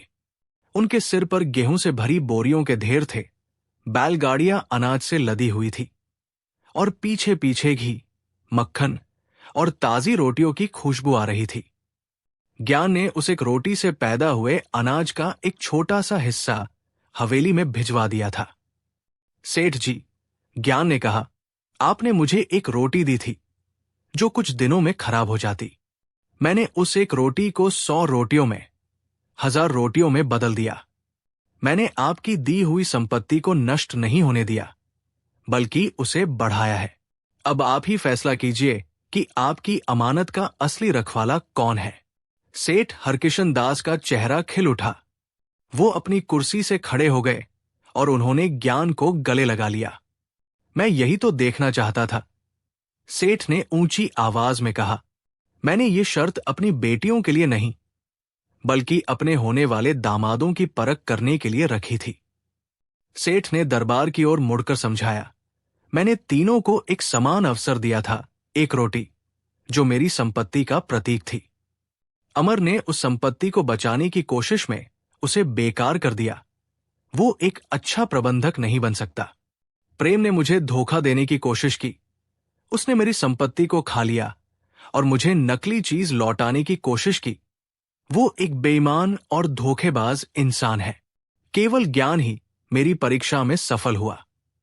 उसने मेरी दी हुई छोटी सी संपत्ति को अपनी बुद्धि और मेहनत से न सिर्फ बचाया, बल्कि उसे कई गुना बढ़ा दिया। यही एक सच्चे और काबिल इंसान की निशानी है। यही मेरी दौलत और मेरी बेटी दोनों का सही हकदार है। लेकिन मामला यहां खत्म नहीं हुआ। प्रेम अपनी हार मानने को तैयार नहीं था। ये धोखा है, वो चिल्लाया। शर्त रोटी को वापस लाने की थी, न कि खेत खलिहान लाने की। मैंने शर्त पूरी की है, इसलिए पहला हथ मेरा है। मामला इतना बिगड़ गया कि उसे शहंशाह अकबर के दरबार में ले जाना पड़ा। अगले दिन अकबर के दरबार में सेठ हरकिशन दास, प्रेम और ज्ञान तीनों मौजूद थे। तीनों बहनें भी जनाना खाने में मौजूद थी। अकबर ने पूरी कहानी सुनी। दरबारियों में भी 2 फाड़ हो गए। कुछ का मानना था कि प्रेम ने शर्त के शब्दों का पालन किया है, जबकि कुछ ज्ञान की बुद्धिमानी की तारीफ कर रहे थे। अकबर भी दुविधा में पड़ गए। मामला बड़ा पेचीदा था। तब उन्होंने अपने सबसे भरोसेमंद सलाहकार की ओर देखा। बीरबल, बीरबल, तुम ही इस पहेली को सुलझाओ। बताओ, न्याय क्या कहता है? अकबर ने कहा। बीरबल अपनी जगह से उठे। उन्होंने पहले प्रेम को देखा, फिर ज्ञान को, और फिर सेठ हरकिशन दास की ओर मुड़े। सेठ जी, बीरबल ने पूछा, आपकी 3 बेटियां हैं, रूपा, सोना और हीरा, और आपके सामने ये 2 दावेदार हैं। क्या मैं आपकी बेटियों से भी एक एक सवाल पूछ सकता हूं? सेठ ने इजाजत दे दी। बीरबल ने सबसे पहले रूपा के लिए सवाल भेजा। आप बहुत खूबसूरत हैं। मान लीजिए कि आपको एक ऐसा पति मिले जो आपको दुनिया की हर ऐशो आराम की चीज दे, लेकिन वो बदसूरत हो, और दूसरा ऐसा पति जो बहुत खूबसूरत हो लेकिन गरीब हो। आप किसे चुनेंगी? रूपा का जवाब आया, मैं खूबसूरत लेकिन गरीब पति को चुनूंगी, क्योंकि दौलत तो आती जाती रहती है, लेकिन खूबसूरती हमेशा साथ रहती है। बीरबल मुस्कुराए। फिर उन्होंने सोना के लिए सवाल भेजा। आपकी नजर में सबसे कीमती चीज क्या है, प्यार या सोना? सोना का जवाब आया, मेरी नजर में सबसे कीमती चीज सोना है। प्यार तो पेट नहीं भर सकता, लेकिन सोने से दुनिया की हर चीज खरीदी जा सकती है। बीरबल ने सिर हिलाया। आखिर में उन्होंने हीरा के लिए सवाल भेजा। मान लीजिए आपके होने वाले पति की नाव नदी में डूब रही है। उस नाव में आपके पति के साथ साथ उनके माता पिता भी हैं। आप सिर्फ एक को बचा सकती है। आप किसे बचाएंगी? ये एक बहुत मुश्किल सवाल था। दरबार में सन्नाटा छा गया। थोड़ी देर बाद हीरा का जवाब आया। जवाब बहुत ही छोटा था। उसने कहा, मैं अपने ससुर को बचाऊंगी। ये जवाब सुनकर सब हैरान रह गए। पति को नहीं, सास को नहीं, सिर्फ ससुर को क्यों? अकबर ने पूछा, बीरबल, इस जवाब का क्या मतलब है?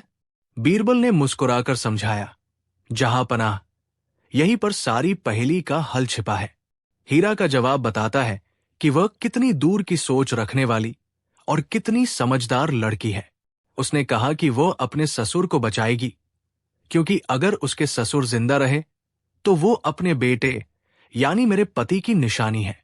मैं उनकी सेवा करके अपना जीवन बिता सकती हूं, और अगर वो चाहें तो वो दूसरी शादी करके अपना वंश आगे बढ़ा सकते हैं, जिससे उनका कुल हमेशा बना रहेगा।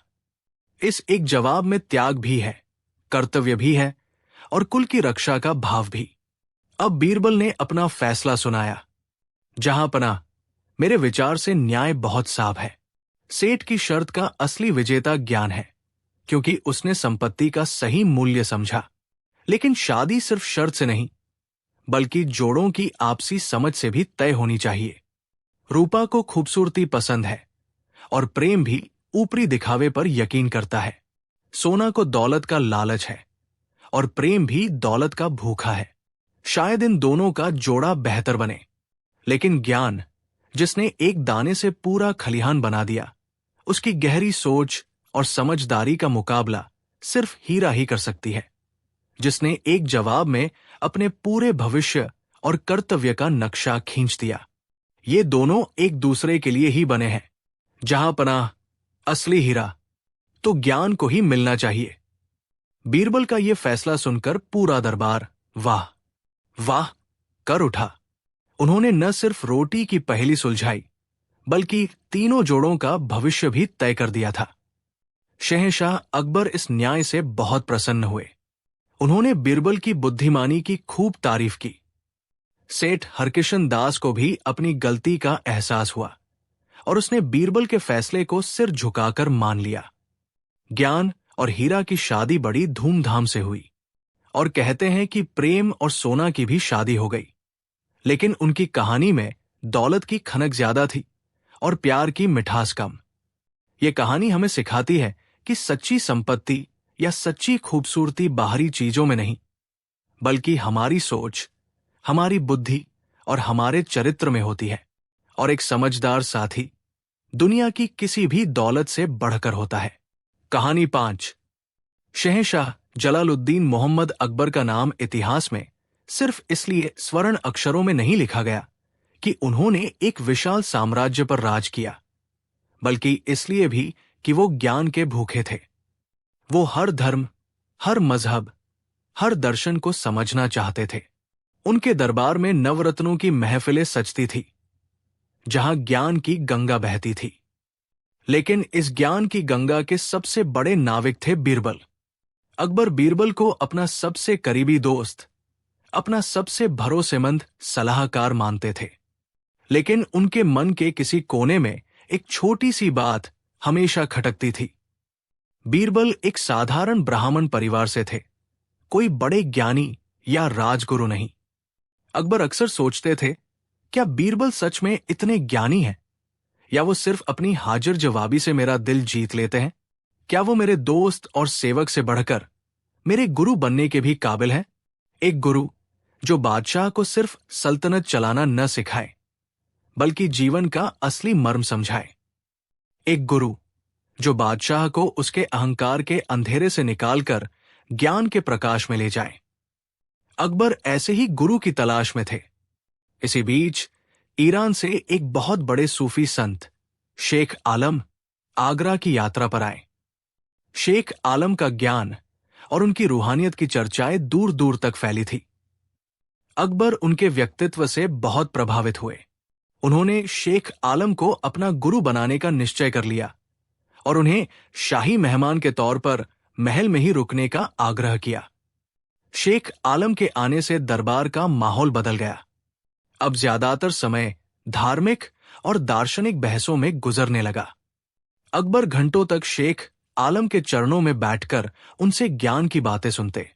धीरे धीरे उन्होंने दरबार के बाकी मामलों से खुद को थोड़ा दूर कर लिया। बीरबल ये सब देख रहे थे। उन्हें शेख आलम के ज्ञान पर कोई संदेह नहीं था, लेकिन उन्हें यह भी दिख रहा था कि अकबर ज्ञान की खोज में इतने डूब गए हैं कि वो एक बादशाह के रूप में अपने कर्तव्यों से विमुख हो रहे हैं। सल्तनत के जरूरी फैसले रुके हुए थे। फरियादियों की भीड़ महल के बाहर बढ़ती जा रही थी और अकबर थे कि रूहानियत की दुनिया में खोए हुए थे। दरबार के दूसरे मंत्री भी चिंतित थे, लेकिन किसी में इतनी हिम्मत नहीं थी कि वो शहंशाह से कुछ कह सके। उन्हें डर था कि शहंशाह इसे उनके गुरु का अपमान समझेंगे। एक दिन शेख आलम अकबर को अहंकार का पाठ पढ़ा रहे थे। जहां पनाह शेख ने कहा, इंसान का सबसे बड़ा दुश्मन उसका मैं है, उसका अहंकार।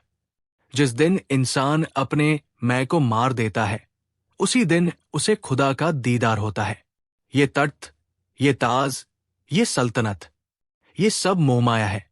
असली बादशाहत तो फकीरी में है। ये बातें अकबर के दिल में तीर की तरह उतर गई। उन्हें लगा कि सचमुच ये सल्तनत, ये ताकत, यही उनके और खुदा के बीच की दीवार है। वो ज्ञान की ऐसी पराकाष्ठा पर पहुंच गए जहां उन्हें दुनिया की हर चीज झूठी और बेमानी लगने लगी। अगले दिन दरबार में एक अजीब ही नजारा देखने को मिला। शहंशाह अकबर अपने तख्त पर बैठे थे, लेकिन उनकी आंखों में एक अजीब सी वीरानी और उदासी थी। उन्होंने एक फरमान जारी किया, आज से हम शहंशाह हिंद जलालुद्दीन मोहम्मद अकबर अपनी पूरी सल्तनत में एक ऐलान करते हैं। अकबर की आवाज में कोई शाही रौब नहीं, बल्कि एक थकावट थी। हम चाहते हैं कि हमारी पूरी अवाम, हर मजहब का हर इंसान हमारे लिए दुआ करे, लेकिन दुआ हमारी लंबी उम्र या हमारी सल्तनत की कामयाबी के लिए नहीं, बल्कि हमारी मौत के लिए करे। ये सुनते ही पूरे दरबार में जैसे बिजली दौड़ गई। सन्नाटा इतना गहरा हो गया कि लोगों को अपनी धड़कनों की आवाज सुनाई दे रही थी। शहंशाह अपनी ही मौत की दुआ मांग रहे थे। ये क्या हो रहा था? हाँ, अकबर ने आगे कहा, हम चाहते हैं कि हमें जल्द से जल्द मौत आ जाए, ताकि हम इस झूठी दुनिया, इस मोहमाया के जाल से आजाद होकर अपने खुदा से मिल सके। जो भी हमारे लिए सबसे सच्ची और असरदार मौत की दुआ करेगा, हम उसे अपनी सल्तनत का सबसे बड़ा इनाम देंगे। ये एक अभूतपूर्व और भयावह फरमान था। मंत्रियों ने, सलाहकारों ने, यहां तक कि खुद शेख आलम ने भी शहंशाह को समझाने की कोशिश की, लेकिन अकबर अपनी बात पर अड़े रहे। उन्हें लगता था कि यही मोक्ष का एकमात्र रास्ता है। पूरे आगरा में ये खबर आग की तरह फैल गई। लोग डर गए। वो अपने प्यारे बादशाह के लिए ऐसी दुआ कैसे कर सकते थे? लेकिन शाही फरमान का उल्लंघन करने की हिम्मत किसमें थी?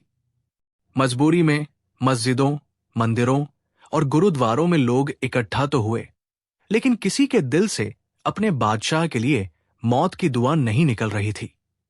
सब ऊपरी मन से कुछ बुदबुदाकर चले जाते थे। दिन बीतते गए।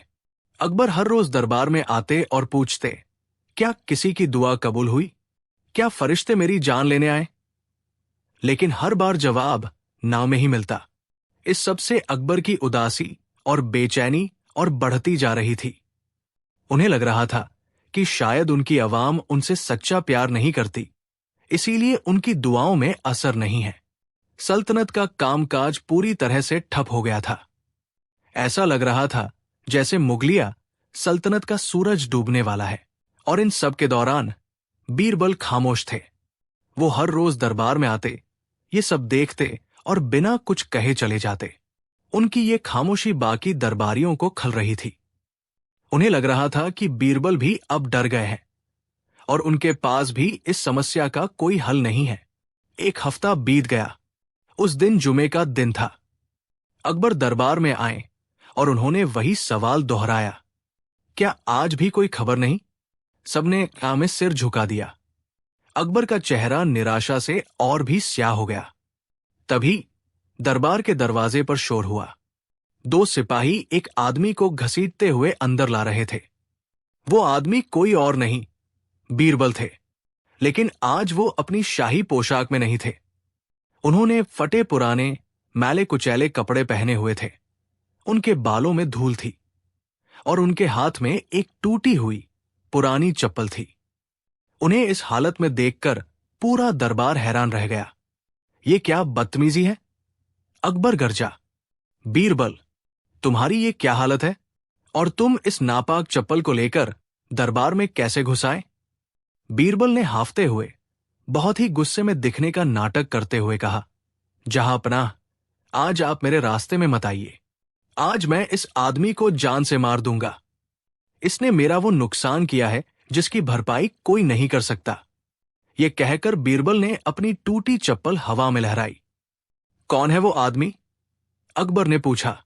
वही जिसके लिए आप रोज दुआएं करवा रहे हैं, वही जिसे आप दुनिया का सबसे नेक और पाक इंसान समझते हैं। आपका वो गुरु शेख आलम, बीरबल चिल्लाए। ये सुनते ही दरबार में जैसे भूचाल आ गया। खुद शेख आलम, जो एक कोने में बैठे थे, हक्के बक्के रह गए। अकबर गुस्से से तज से खड़े हो गए। बीरबल, अपनी जुबान को लगाम दो। तुम होश में तो हो? तुम एक सूफी संत पर हाथ उठाने की बात कर रहे हो। क्यों न करूं, जहांपना? बीरबल ने उसी नाटकीय गुस्से में कहा। आज सुबह जब मैं यमुना किनारे टहल रहा था, तो मैंने देखा कि मेरे दादाजी, जो सालों पहले स्वर्ग सिधार चुके हैं, नदी से बाहर निकल रहे हैं। उनके कपड़े भीगे हुए थे और वो बहुत थके हुए लग रहे थे। दरबार में कानाफूसी शुरू हो गई। ये कैसी बहकीब की बातें कर रहा है बीरबल? मैंने उनसे पूछा, दादाजी, आप यहां कैसे? आप तो स्वर्ग में हैं। बीरबल ने अपनी कहानी जारी रखी। उन्होंने कहा, बेटा, स्वर्ग में सब कुछ ठीक है, बस एक ही परेशानी है। वहां फरिश्तों की बहुत कमी हो गई है। सारे फरिश्ते आजकल बहुत व्यस्त हैं। किस काम में व्यस्त हैं, दादाजी? मैंने पूछा। उन्होंने कहा, अरे, तुम्हें नहीं पता? तुम्हारे बादशाह सलामत ने अपनी मौत की दुआ जो मांग ली है। अब सारे फरिश्ते दिन रात इसी काम में लगे हैं। वो पूरी दुनिया में घूम घूम कर एक ऐसे इंसान की तलाश कर रहे हैं जो तुम्हारे बादशाह से ज्यादा नेक, ज्यादा गुणी और ज्यादा काबिल हो, ताकि उसे हिंदुस्तान का अगला शहंशाह बनाया जा सके। लेकिन उन्हें आज तक ऐसा कोई इंसान मिला ही नहीं। वो बेचारे थककर चूर हो गए हैं, पर तुम्हारी सल्तनत के लिए तुमसे बेहतर बादशाह ढूंढ ही नहीं पा रहे। ये सुनकर अकबर के चेहरे का भाव थोड़ा बदला। बीरबल ने अपनी कहानी खत्म नहीं की थी। ये सुनकर मुझे गुस्सा आ गया। मैंने दादाजी से पूछा, तो इसमें शेख आलम की क्या गलती है? मेरे दादाजी ने कहा, गलती? अरे सबसे बड़ी गलती तो उन्हीं की है। उन्हीं के सिखाए पाठ की वजह से शहंशाह ऐसी जिद पर अड़े हैं।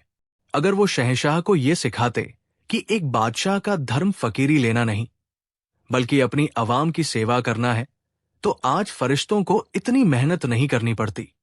और फिर मेरे दादाजी ने जो कहा, उसे सुनकर मेरे तन बदन में आग लग गई। बीरबल ने अपनी टूटी चप्पल को और जोर से लहराते हुए कहा।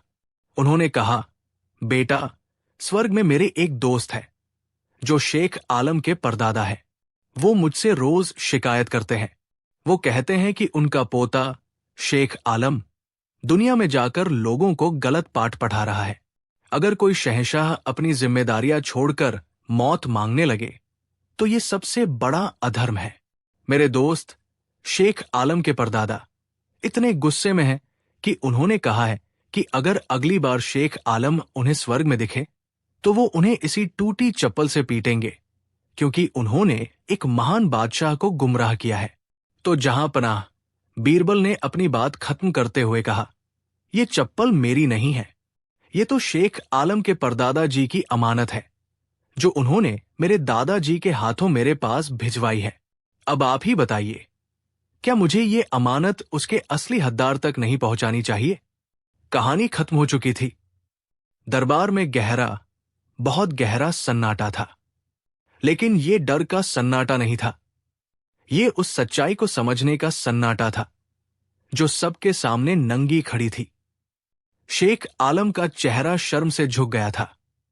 उन्हें अपनी गलती का एहसास हो गया था। उन्होंने ज्ञान तो दिया, लेकिन अधूरा ज्ञान दिया। उन्होंने अकबर को यह तो बताया कि अहंकार क्या है, लेकिन ये नहीं बताया कि एक राजा का अहंकार अपनी प्रजा की सेवा में ही विलीन होता है, सल्तनत को छोड़ने में नहीं। और शहंशाह अकबर, वो अपनी जगह पर मूर्ति की तरह खड़े थे। बीरबल की कहानी ने उनके दिलो दिमाग पर एक हथौड़े की तरह चोट की थी। उन्हें एक पल में सब कुछ साफ साफ नजर आने लगा। उन्हें समझ में आ गया कि वो ज्ञान की खोज में कितने अंधे हो गए थे कि अपने सबसे बड़े कर्तव्य को ही भूल बैठे थे। मौत मांगना, ये रूहानियत नहीं, ये तो कायरता थी। अपनी जिम्मेदारियों से भागना था। फरिश्तों की कहानी, दादाजी की बातें, टूटी चप्पल, ये सब एक नाटक था। लेकिन इस नाटक ने वो सच दिखा दिया था जो बड़े बड़े उपदेश नहीं दिखा सके। अकबर धीरे धीरे चलकर बीरबल के पास आए। उनकी आंखों में गुस्सा नहीं, बल्कि कृतज्ञता के आंसू थे। उन्होंने बीरबल के दोनों हाथ पकड़ लिए। तुम सही कहते हो बीरबल, अकबर की आवाज भर्रा गई थी। मैं सच में अंधा हो गया था। मैं एक बादशाह के धर्म को भूलकर फकीरी के ख्वाब देख रहा था। असली गुरु वो नहीं जो दुनिया छुड़ा दे। असली गुरु तो वो है जो दुनिया में रहकर सही रास्ता दिखाए। शेख आलम ने मुझे ज्ञान दिया, लेकिन तुमने मुझे विवेक दिया है। आज से तुम सिर्फ मेरे दोस्त या सेवक नहीं, तुम मेरे गुरु हो। ये कहकर शहंशाह अकबर ने बीरबल के सामने अपना सिर झुका दिया। ये एक ऐसा दृश्य था जिसे मुगलिया सल्तनत के इतिहास में हमेशा के लिए दर्ज हो जाना था। एक शहंशाह अपने एक दरबारी के सामने नतमस्तक था, उसे अपना गुरु मान रहा था। उस दिन के बाद अकबर फिर से वही न्यायप्रिय और कर्मठ शहंशाह बन गए जिसके लिए वो जाने जाते थे। उन्होंने अपनी प्रजा से माफी मांगी और दोगुनी लगन से सल्तनत के कामों में जुट गए। बीरबल ने एक बार फिर साबित कर दिया था कि गुरु होने के लिए बड़ी बड़ी डिग्रियों या उपाधियों की जरूरत नहीं होती। गुरु होने के लिए जरूरत होती है उस गहरी समझ की, उस विवेक की, जो सही समय पर सही तरीके से कड़वी सच्चाई को भी अमृत बनाकर पेश कर सके। और बीरबल इस कला के सबसे बड़े माहिर थे। कहानी 6। हिंदुस्तान की सरजमी पर जब शहंशाह जलालुद्दीन मोहम्मद अकबर का सूरज चमक रहा था, तो उनकी सल्तनत में हर तरफ अमन और खुशहाली थी। लेकिन एक बादशाह की सबसे बड़ी ताकत सिर्फ उसकी फौज या उसका खजाना नहीं होती, बल्कि उसके सलाहकार होते हैं, जो उसे सच का आईना दिखाते हैं। अकबर के पास बीरबल जैसा आईना तो था, लेकिन उस आईने के चारों ओर चापलूसी की एक ऐसी मोटी धूल जमने लगी थी, जो सच्चाई को धुंधला कर रही थी। दोस्तों, चापलूसी या खुशामद एक ऐसा मीठा जहर है जो धीरे धीरे इंसान की सोचने समझने की शक्ति को खत्म कर देता है। और जब यह जहर एक बादशाह के कानों में घुलने लगे, तो पूरी सल्तनत खतरे में पड़ जाती है। अकबर के दरबार का भी यही हाल था। कुछ दरबारी अपनी काबिलियत से नहीं, बल्कि अपनी जुबान की मिठास से तरक्की पा रहे थे। एक दिन दीवान में दरबारी मीर कासिम आगे आया और चिकनी चुपड़ी बातें करने लगा। जहां पनाह, आज तो आपके चेहरे का नूर देखकर ऐसा लगता है कि खुद आफताब भी शर्मा कर बादलों में छिप गया है। आपके आने से ये दरबार रोशन हो गया है। कुछ और दरबारियों ने भी उसकी हाँ में हाँ मिलाई और बेशक, बेशक की आवाजें गूंजने लगी। अकबर ने फीकी मुस्कान के साथ कहा, शुक्रिया मीर कासिम। अकबर इन बातों को सुनते तो थे, लेकिन उनका दिल जानता था कि ये सब सच नहीं है। वो इस बात से परेशान थे कि उनके आसपास सच बोलने वाले कम और मक्खन लगाने वाले ज्यादा हो गए थे। अगर कोई छोटा मोटा फैसला भी लेना होता, तो दरबारी सच बताने के बजाय वही कहते जो बादशाह को सुनना पसंद होता। उन्हें डर था कि अगर यही चलता रहा तो एक दिन वो कोई ऐसी बड़ी गलती कर बैठेंगे जिसकी सजा पूरी सल्तनत को भुगतनी पड़ेगी। इस पूरे दरबार में बस एक ही शख्स था जो इस मीठे जहर के असर से कोसों दूर था, और वो थे बीरबल। बीरबल देख रहे थे कि कैसे चापलूसी का दीमक मुगल सल्तनत की नींव को खोखला कर रहा था। वो जानते थे कि अगर इसे अभी नहीं रोका गया तो बहुत देर हो जाएगी। एक शाम जब दरबार खत्म हो गया, अकबर ने बीरबल को अपने निजी कक्ष में बुलाया। बीरबल, अकबर ने चिंतित स्वर में कहा, तुम देख रहे हो दरबार का क्या हाल है। मुझे ऐसा महसूस होता है जैसे मैं सच सुनने के लिए तरस गया हूं। मेरे दरबारी मेरी आंखों में आंखें डालकर झूठ बोलते हैं और उसे सच की चाशनी में लपेटकर पेश करते हैं। मैं कैसे पहचानूं कि कौन मेरा सच्चा हितैषी है और कौन सिर्फ अपने स्वार्थ के लिए मेरी तारीफों के पुल बांध रहा है। बीरबल ने शांत भाव से उत्तर दिया, जहां पनाह, सोने की परख आग में ही होती है। अगर आप सच और झूठ में फर्क करना चाहते हैं, तो आपको इन दरबारियों की एक परीक्षा लेनी होगी। एक ऐसी परीक्षा जो दूध का दूध और पानी का पानी कर देगी।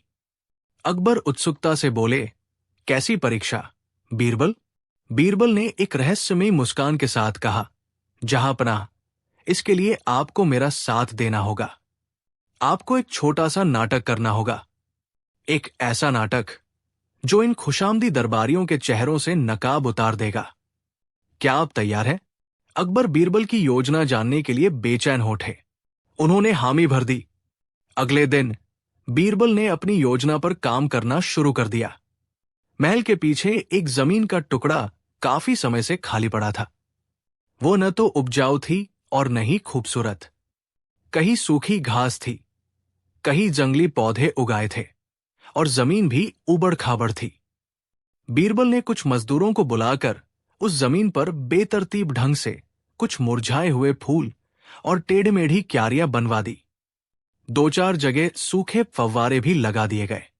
कुल मिलाकर 2 दिनों की मेहनत के बाद वो जगह किसी खूबसूरत बगीचे जैसी तो बिल्कुल नहीं, बल्कि एक उजड़े हुए चमन जैसी दिख रही थी।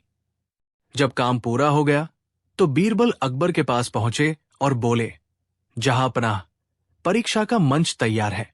अगले दिन दरबार खचाखच भरा था। अकबर सिंहासन पर बैठे और एक बड़ी घोषणा की, मेरे प्यारे दरबारियों, आप सभी को यह बताते हुए मुझे बेहद खुशी हो रही है कि मैंने महल के पीछे एक नया शाही बगीचा तैयार करवाया है। ये कोई आम बगीचा नहीं है। मैंने अपनी देखरेख में दुनिया के सबसे नायाब पौधे और फूल वहां लगवाए हैं। उसकी खूबसूरती ऐसी है कि जन्नत का बगीचा भी उसके सामने फीका पड़ जाए। कल सुबह हम सब उस बगीचे की सैर करने चलेंगे। मैं आप सब की राय जानना चाहता हूं। ये सुनते ही दरबार में हलचल मच गई। मीर कासिम और उसके चापलूस साथी एक दूसरे को देखकर मुस्कुराए। उन्हें बादशाह को खुश करने का एक और मौका मिल गया था। मीर कासिम तुरंत खड़ा होकर बोला, जहांपनाह, ये तो बहुत बड़ी खुशखबरी है। आपके हाथों से लगाया गया एक कांटा भी फूल के बराबर होता है। फिर ये तो पूरा बगीचा है। हमें तो यकीन है कि उसकी खूबसूरती की कोई मिसाल नहीं होगी। बाकी दरबारियों ने भी हां में हां मिलाई। हर कोई उस अद्भुत बगीचे को देखने के लिए बेचैन था, जिसकी तारीफ में वो पहले से ही जमीन आसमान एक करने की तैयारी कर चुके थे। सिर्फ बीरबल अपनी जगह पर शांत बैठे थे। उनके होठों पर वही रहस्यमयी मुस्कान थी। अगली सुबह आ ही गई। शहंशाह अकबर अपनी पूरी शानो शौकत के साथ अपने दरबारियों को लेकर उस जगह पहुंचे। जैसे ही सबने उस तथाकथित शाही बगीचे में कदम रखा, एक पल के लिए सन्नाटा छा गया। सबकी आंखें फटी की फटी रह गई। ये कोई बगीचा नहीं था, ये तो एक मजाक था। वहां सूखी घास, मुरझाए हुए फूल, टेढ़ी मेढ़ी क्यारियां, धूल और मिट्टी का ढेर था। दरबारियों के चेहरे पर हवाइयां उड़ने लगी। वो एक दूसरे को हैरानी से देख रहे थे। उन्हें समझ नहीं आ रहा था कि बादशाह इस खंडहर जैसी जगह को जन्नत का बगीचा क्यों कह रहे हैं। क्या बादशाह का दिमाग फिर गया है, या ये उनकी आंखों का धोखा है? लेकिन शहंशाह अकबर के चेहरे पर तो जैसे सचमुच की खुशी और संतोष का भाव था। उन्होंने एक गहरी सांस ली, जैसे वो किसी फूलों की घाटी में खड़े हों।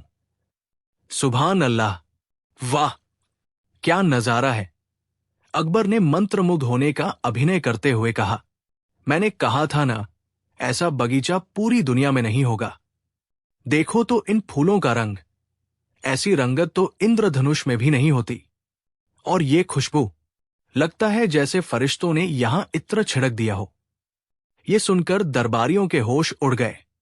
बादशाह को इस बंजर जमीन में फूल और खुशबू नजर आ रही थी। मीर कासिम ने स्थिति को भांप लिया। उसे लगा कि ये बादशाह की कोई सनक है, और इस समय बादशाह की हां में हां मिलाने में ही भलाई है। उसने सोचा कि यही मौका है बीरबल को नीचा दिखाने और बादशाह की नजरों में और ऊपर उठने का। उसने आंखें बंद करके खुशबू सूंघने का नाटक करते हुए कहा, बेशक जहांपनाह, आप बिल्कुल सच फरमा रहे हैं। ऐसी दिव्य सुगंध तो मैंने जीवन में कभी नहीं महसूस की। मुझे तो इन मुरझा, मेरा मतलब है इन अनोखे फूलों में कुदरत का सबसे बड़ा करिश्मा नजर आ रहा है। इनका टेढ़ापन ही तो इनकी खासियत है। सीधे तो सब होते हैं। अब तो जैसे बाकी दरबारियों को भी इशारा मिल गया। एक एक करके सबने उस उजाड़ जगह की तारीफों के पुल बांधने शुरू कर दिए।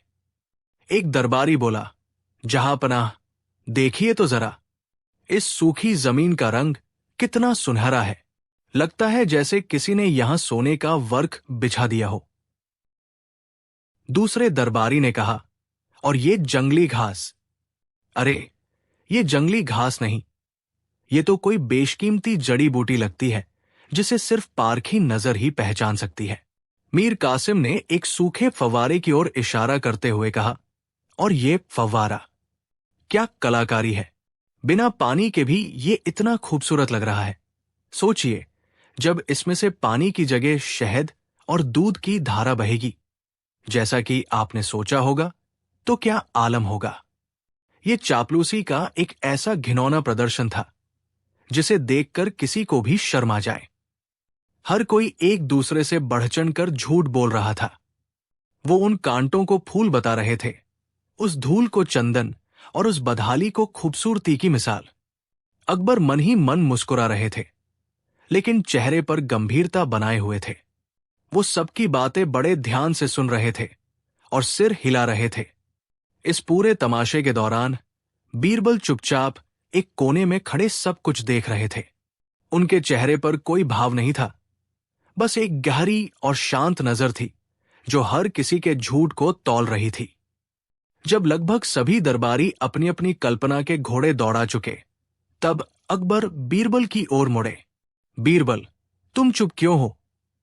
उन्होंने थोड़ी सख्ती से पूछा। क्या तुम्हें इस बगीचे में कोई खूबसूरती नजर नहीं आ रही? पूरा दरबार इसकी तारीफ कर रहा है और तुम हो कि पत्थर की मूरत बने खड़े हो। क्या तुम्हारी आंखें खराब हो गई है या तुम मेरी पसंद का अपमान कर रहे हो? अब सबकी नजरें बीरबल पर टिक गई। मीर कासिम और उसके साथियों के चेहरों पर एक विजयी मुस्कान थी। उन्हें लगा आज बीरबल फंस गया। अगर वो सच बोलेगा तो बादशाह का गुनहगार बनेगा, और अगर झूठ बोलेगा तो उसकी बुद्धिमानी का ढोंग सबके सामने आ जाएगा। दरबार में एक पल के लिए फिर सन्नाटा छा गया। ये बीरबल की परीक्षा की घड़ी थी। एक तरफ बादशाह का सीधा सवाल था और दूसरी तरफ दरबारियों का बुना हुआ झूठ का जाल। बीरबल ने एक गहरी सांस ली। वो जानते थे कि अब नाटक के आखिरी पर्दे को उठाने का समय आ गया है। बीरबल ने बहुत ही शांत और विनम्रता से सिर झुकाकर कहा, जहांपनाह, गुस्ताखी माफ हो। न तो मेरी आंखें खराब हैं और न ही मैं आपकी पसंद का अपमान करने की जुर्रत कर सकता हूं। सच तो यह है कि इस बगीचे की खूबसूरती इतनी अलौकिक है, इतनी दिव्य है कि मुझ जैसे साधारण इंसान की आंखें उसे देख ही नहीं पा रही है। मीर कासिम हंसा। देखा, आखिर मान ही लिया।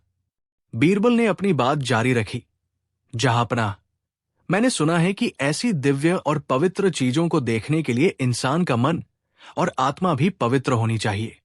उसे सच्चा और ईमान का पक्का होना चाहिए। मुझे लगता है मुझ में ही कोई खोट है, कोई कमी है, जिसकी वजह से मुझे ये खूबसूरती नहीं दिख रही। फिर बीरबल मीर कासिम और बाकी दरबारियों की ओर मुड़े। मैं आप सभी को मुबारकबाद देता हूं। आप सब कितने नेक, कितने पवित्र और कितने सच्चे इंसान हैं कि आपको इस बगीचे की वो खूबसूरती भी नजर आ गई जिसे देखने में मेरी आंखें असमर्थ हैं। आप सब शहंशाह के सच्चे वफादार हैं, क्योंकि आपके मन में कोई पाप नहीं है। काश मुझ जैसा पापी भी आपकी तरह पवित्र होता। बीरबल के कहते ही माहौल एकदम से बदल गया। बीरबल ने एक ऐसा तीर चलाया था जो सीधा निशाने पर लगा था। उन्होंने गेंद को चापलूस दरबारियों के पाले में ही फेंक दिया था। अब अगर वो कहते कि उन्हें खूबसूरती दिख रही है, तो इसका मतलब था कि वो खुद को पवित्र और सच्चा कह रहे हैं। मीर कासिम और उसके साथी एक पल के लिए अवाक रह गए। वो समझ गए कि बीरबल ने उन्हें उन्हीं के जाल में फंसा दिया है, लेकिन अब बहुत देर हो चुकी थी। बस, बहुत हो गया। अकबर की गरजती हुई आवाज सुनकर सब कांप गए। अब उन्होंने अपना नाटक खत्म कर दिया था और उनकी आवाज में शाही रौब और गुस्सा था। अकबर ने मीर कासिम की ओर इशारा करते हुए कहा, मीर कासिम, तुम कह रहे थे कि तुम्हें यहां जन्नत नजर आ रही है।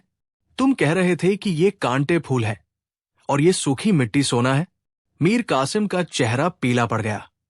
वो कुछ बोल नहीं पाया, बस सिर झुकाकर खड़ा रहा। अकबर ने सभी दरबारियों को संबोधित करते हुए कहा, तुम सब ने मेरी आंखों में आंखें डालकर झूठ बोला। तुमने इस बंजर जमीन को जन्नत का टुकड़ा बता दिया, सिर्फ इसलिए ताकि तुम मुझे खुश कर सको। क्या तुम्हारी नजर इतनी कमजोर हो गई है कि तुम्हें सच और झूठ में फर्क नजर नहीं आता, या तुम जानबूझकर मुझे धोखे में रखना चाहते हो? शहंशाह का गुस्सा देखकर सबकी सिट्टी-पिट्टी गुम हो गई। सब सिर झुकाए खड़े थे, जैसे कोई चोर रंगे हाथों पकड़ा गया हो। ये कोई बगीचा नहीं था, ये एक परीक्षा थी, और तुम सब इस परीक्षा में बुरी तरह नाकाम हुए हो। तुम बादशाह के वफादार नहीं, तुम सिर्फ अपनी कुर्सी और अपनी जागीर के वफादार हो। तुम लोगों की चापलूसी ने मुझे अंधा करने की कोशिश की है। अगर आज बीरबल सच का आईना न दिखाते, तो मैं तुम जैसे लोगों के भरोसे सल्तनत के न जाने कितने गलत फैसले ले लेता। फिर अकबर बीरबल की ओर मुड़े। उनके चेहरे पर अब गुस्सा नहीं, बल्कि गर्व और सम्मान का भाव था। सिर्फ बीरबल ही इस परीक्षा में पास हुए। इन्होंने न तो मेरी झूठी तारीफ की और न ही सीधे सीधे मेरा अपमान किया। इन्होंने अपनी बुद्धिमानी से मुझे और इस दरबार को वो सच दिखा दिया जिसे सब जानते थे, लेकिन बोलने की हिम्मत किसी में नहीं थी। शहंशाह ने सभी चापलूस दरबारियों को सजा के तौर पर 1 महीने के लिए उनके पदों से हटा दिया और उन्हें उसी बगीचा की देखरेख और उसे सचमुच का बगीचा बनाने का काम सौंप दिया, ताकि उन्हें मेहनत और सच्चाई का असली मतलब समझ में आए। उस दिन के बाद अकबर के दरबार का माहौल बदल गया। दरबारियों को समझ में आ गया था कि शहंशाह को झूठी तारीफ नहीं, बल्कि कड़वा सच पसंद है। बीरबल ने एक बार फिर साबित कर दिया कि एक सच्चा सलाहकार और दोस्त वही होता है जो आपको आपकी कमियां बताए, न कि वो जो आपकी हर गलती पर पर्दा डाले। दोस्तों, ये कहानी हमें सिखाती है कि चापलूसी की नींव पर बनी कोई भी इमारत ज्यादा देर तक टिक नहीं सकती। चाहे हमारी निजी जिंदगी हो या पेशेवर, हमें हमेशा उन लोगों की कद्र करनी चाहिए जो हमें सच का आईना दिखाते हैं, क्योंकि वही हमारे सच्चे हितैषी होते हैं। एक सच्चा आलोचक 100 झूठे प्रशंसकों से बेहतर होता है। कहानी 7। हिंदुस्तान की सरजमी पर जब मुगलिया सल्तनत का परचम लहरा रहा था और शहंशाह जलालुद्दीन मोहम्मद अकबर तख्त पर विराजमान थे, तो उनका दरबार सिर्फ दौलत और ताकत का ही केंद्र नहीं था, बल्कि ज्ञान, कला और बुद्धि का एक संगम भी था। अकबर के नवरत्नों की चमक पूरी दुनिया में फैली हुई थी, लेकिन उन सभी में जो सितारा सबसे ज्यादा रोशन था, वो थे बीरबल। बीरबल की बुद्धि किसी तेज धार वाली तलवार की तरह थी, जो बड़ी से बड़ी मुश्किल को भी बिना खून बहाए काट देती थी। उनकी हाजिर जवाबी और न्यायप्रियता के किस्से आवाम की जुबान पर ऐसे चढ़े थे जैसे कोई लोकगीत। शहंशाह अकबर भी बीरबल को सिर्फ एक मंत्री नहीं, बल्कि अपना सबसे करीबी दोस्त और सलाहकार मानते थे। बीरबल की यही निकटता और उनका बढ़ता यश दरबार के कुछ अमीरों की आंखों में बुरी तरह खटकता था। इन अमीरों में सबसे प्रमुख था मिर्जा जफर बेग। जफर बेग एक पुराने और खानदानी तुर्की अमीर परिवार से ताल्लुक रखता था। वो लंबा चौड़ा, बलशाली और एक बेहतरीन सिपह सालार था। जंग के मैदान में उसकी तलवार दुश्मनों के लिए मौत का पैगाम होती थी। उसे अपनी ताकत, अपनी बहादुरी और अपने खानदान पर बहुत घमंड था। उसकी नजर में बीरबल एक साधारण ब्राह्मण था, एक भाट का बेटा, जो सिर्फ अपनी मीठी बातों और चापलूसी के दम पर शहंशाह का खास बन बैठा था। वो बीरबल की बुद्धिमानी को महज एक ढोंग समझता था। जब भी शहंशाह अकबर किसी मसले पर बीरबल की राय लेते या उनकी तारीफ करते, जफर बेग का खून खौल उठता।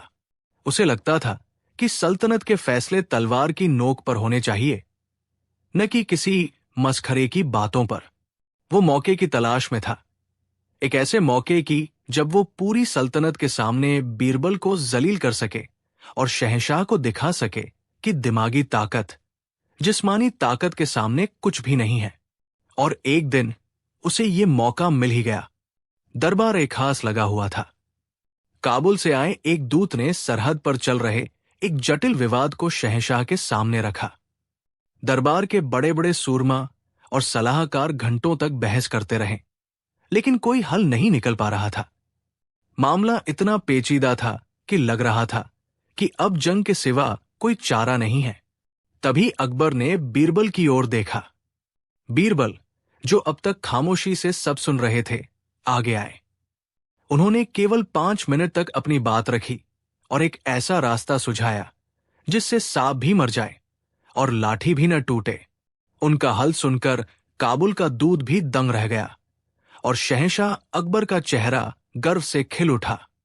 वाह बीरबल, वाह! अकबर अपने सिंहासन से खड़े हो गए।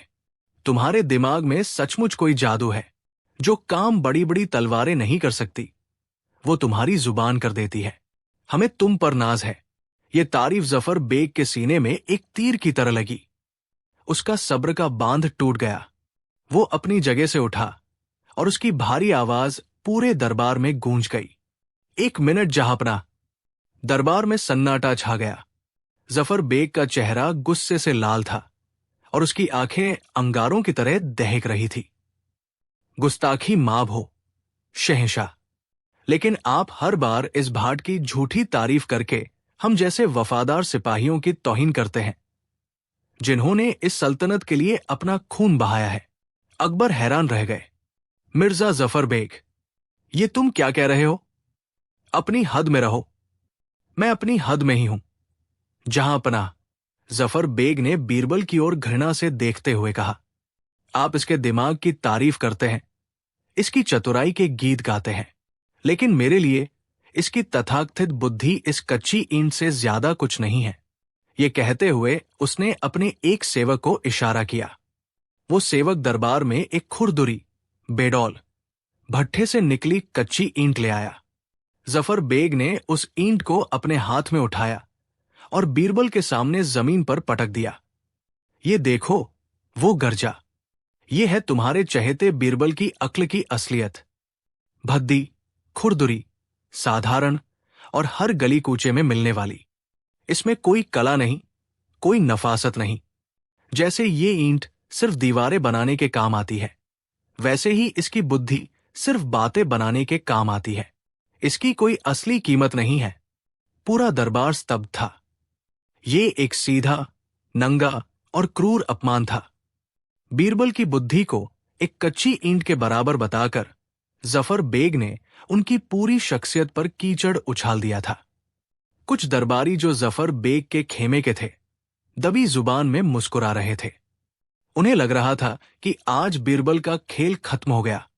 अकबर का चेहरा गुस्से से तमतमा रहा था, लेकिन जफर बेग ने अपनी बात को एक चुनौती का रूप दे दिया था। तो बीरबल, जफर बेग ने व्यंग्य से कहा, मैं तुम्हें चुनौती देता हूं। ये रही मेरी तरफ से तुम्हारी अक्ल को भेंट। अब तुम मुझे इस ईंट का जवाब दो, एक ऐसा जवाब जो इस तोहफे के बराबर हो। अगर तुम सच में इतने ही बुद्धिमान हो तो दिखाओ अपनी काबिलियत। अब मामला शहंशाह के हाथ से निकलकर बीरबल के पाले में आ गया था। हर कोई सांस रोके बीरबल की ओर देख रहा था। बीरबल के चेहरे पर न तो गुस्सा था, न ही घबराहट। उन्होंने शांत भाव से जमीन पर पड़ी उस ईंट को देखा और फिर जफर बेग की आंखों में आंखें डालकर मुस्कुराए। मिर्जा साहब, बीरबल ने बहुत ही शांत और सधी हुई आवाज में कहा, मैं आपकी चुनौती और आपका ये तोहफा दोनों स्वीकार करता हूं। आपने मुझे इस ईंट का जवाब देने को कहा है। यकीनन मैं आपको जवाब दूंगा, लेकिन एक अच्छा जवाब सोचने और तैयार करने में थोड़ा वक्त लगता है। आप मुझे 7 दिनों की मोहलत दीजिए। 7वें दिन इसी दरबार में मैं आपको आपकी इस ईंट का मुंहतोड़ जवाब दूंगा। 7 दिन। दरबार में कानाफूसी शुरू हो गई। जफर बेग जोर से हंसा। 7 दिन? हा हा हा, एक जवाब सोचने के लिए 7 दिन। लगता है तुम्हारी बुद्धि की धार सच में मोटी हो गई है, बीरबल। खैर, कोई बात नहीं, मैं तुम्हें 7 दिन देता हूं। पूरे आगरा को देखने दो कि तुम इस मामूली सी ईंट का क्या जवाब लाते हो। शहंशाह अकबर ने मामले को वही खत्म करने का आदेश दिया, लेकिन उनके मन में एक चिंता बैठ गई। जफर बेग ने बीरबल को एक ऐसे जाल में फंसाया था जहां से निकलना बहुत मुश्किल लग रहा था। अगले 7 दिन आगरा में किसी उत्सव की तरह बीते। हर पान की दुकान पर, हर गली के नुक्कड़ पर, हर घर में बस एक ही चर्चा थी, बीरबल जफर बेग की ईंट का क्या जवाब देंगे? क्या वो भी बदले में कोई भद्दी चीज लाकर जफर बेग को जलील करेंगे? क्या वो कोई चतुराई भरी बात कहेंगे, या वो हार मान लेंगे? मिर्जा जफर बेग और उसके साथी अपनी जीत का जश्न मनाने लगे थे। वो रोज दरबार में आता और बीरबल को देखकर व्यंग्य भरी मुस्कान फेंकता।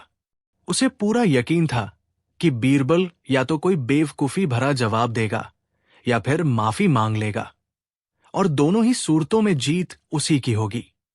और दूसरी तरफ थे बीरबल। उन्होंने खुद को अपने घर में बंद नहीं किया। वो किसी किताब या पोथी में जवाब नहीं ढूंढ रहे थे।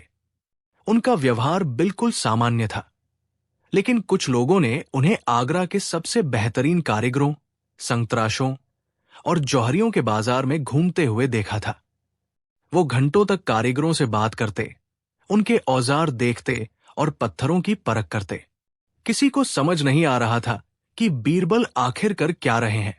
एक शाम अकबर से रहा नहीं गया और वो भेष बदलकर बीरबल के घर पहुंच गए। बीरबल, ये तुमने क्या किया? अकबर ने चिंता जताते हुए कहा। जफर बेग ने तुम्हें सरेआम जलील किया और तुमने उसे जवाब देने के लिए 7 दिन मांग लिए। अब पूरे शहर की नजरें तुम पर है।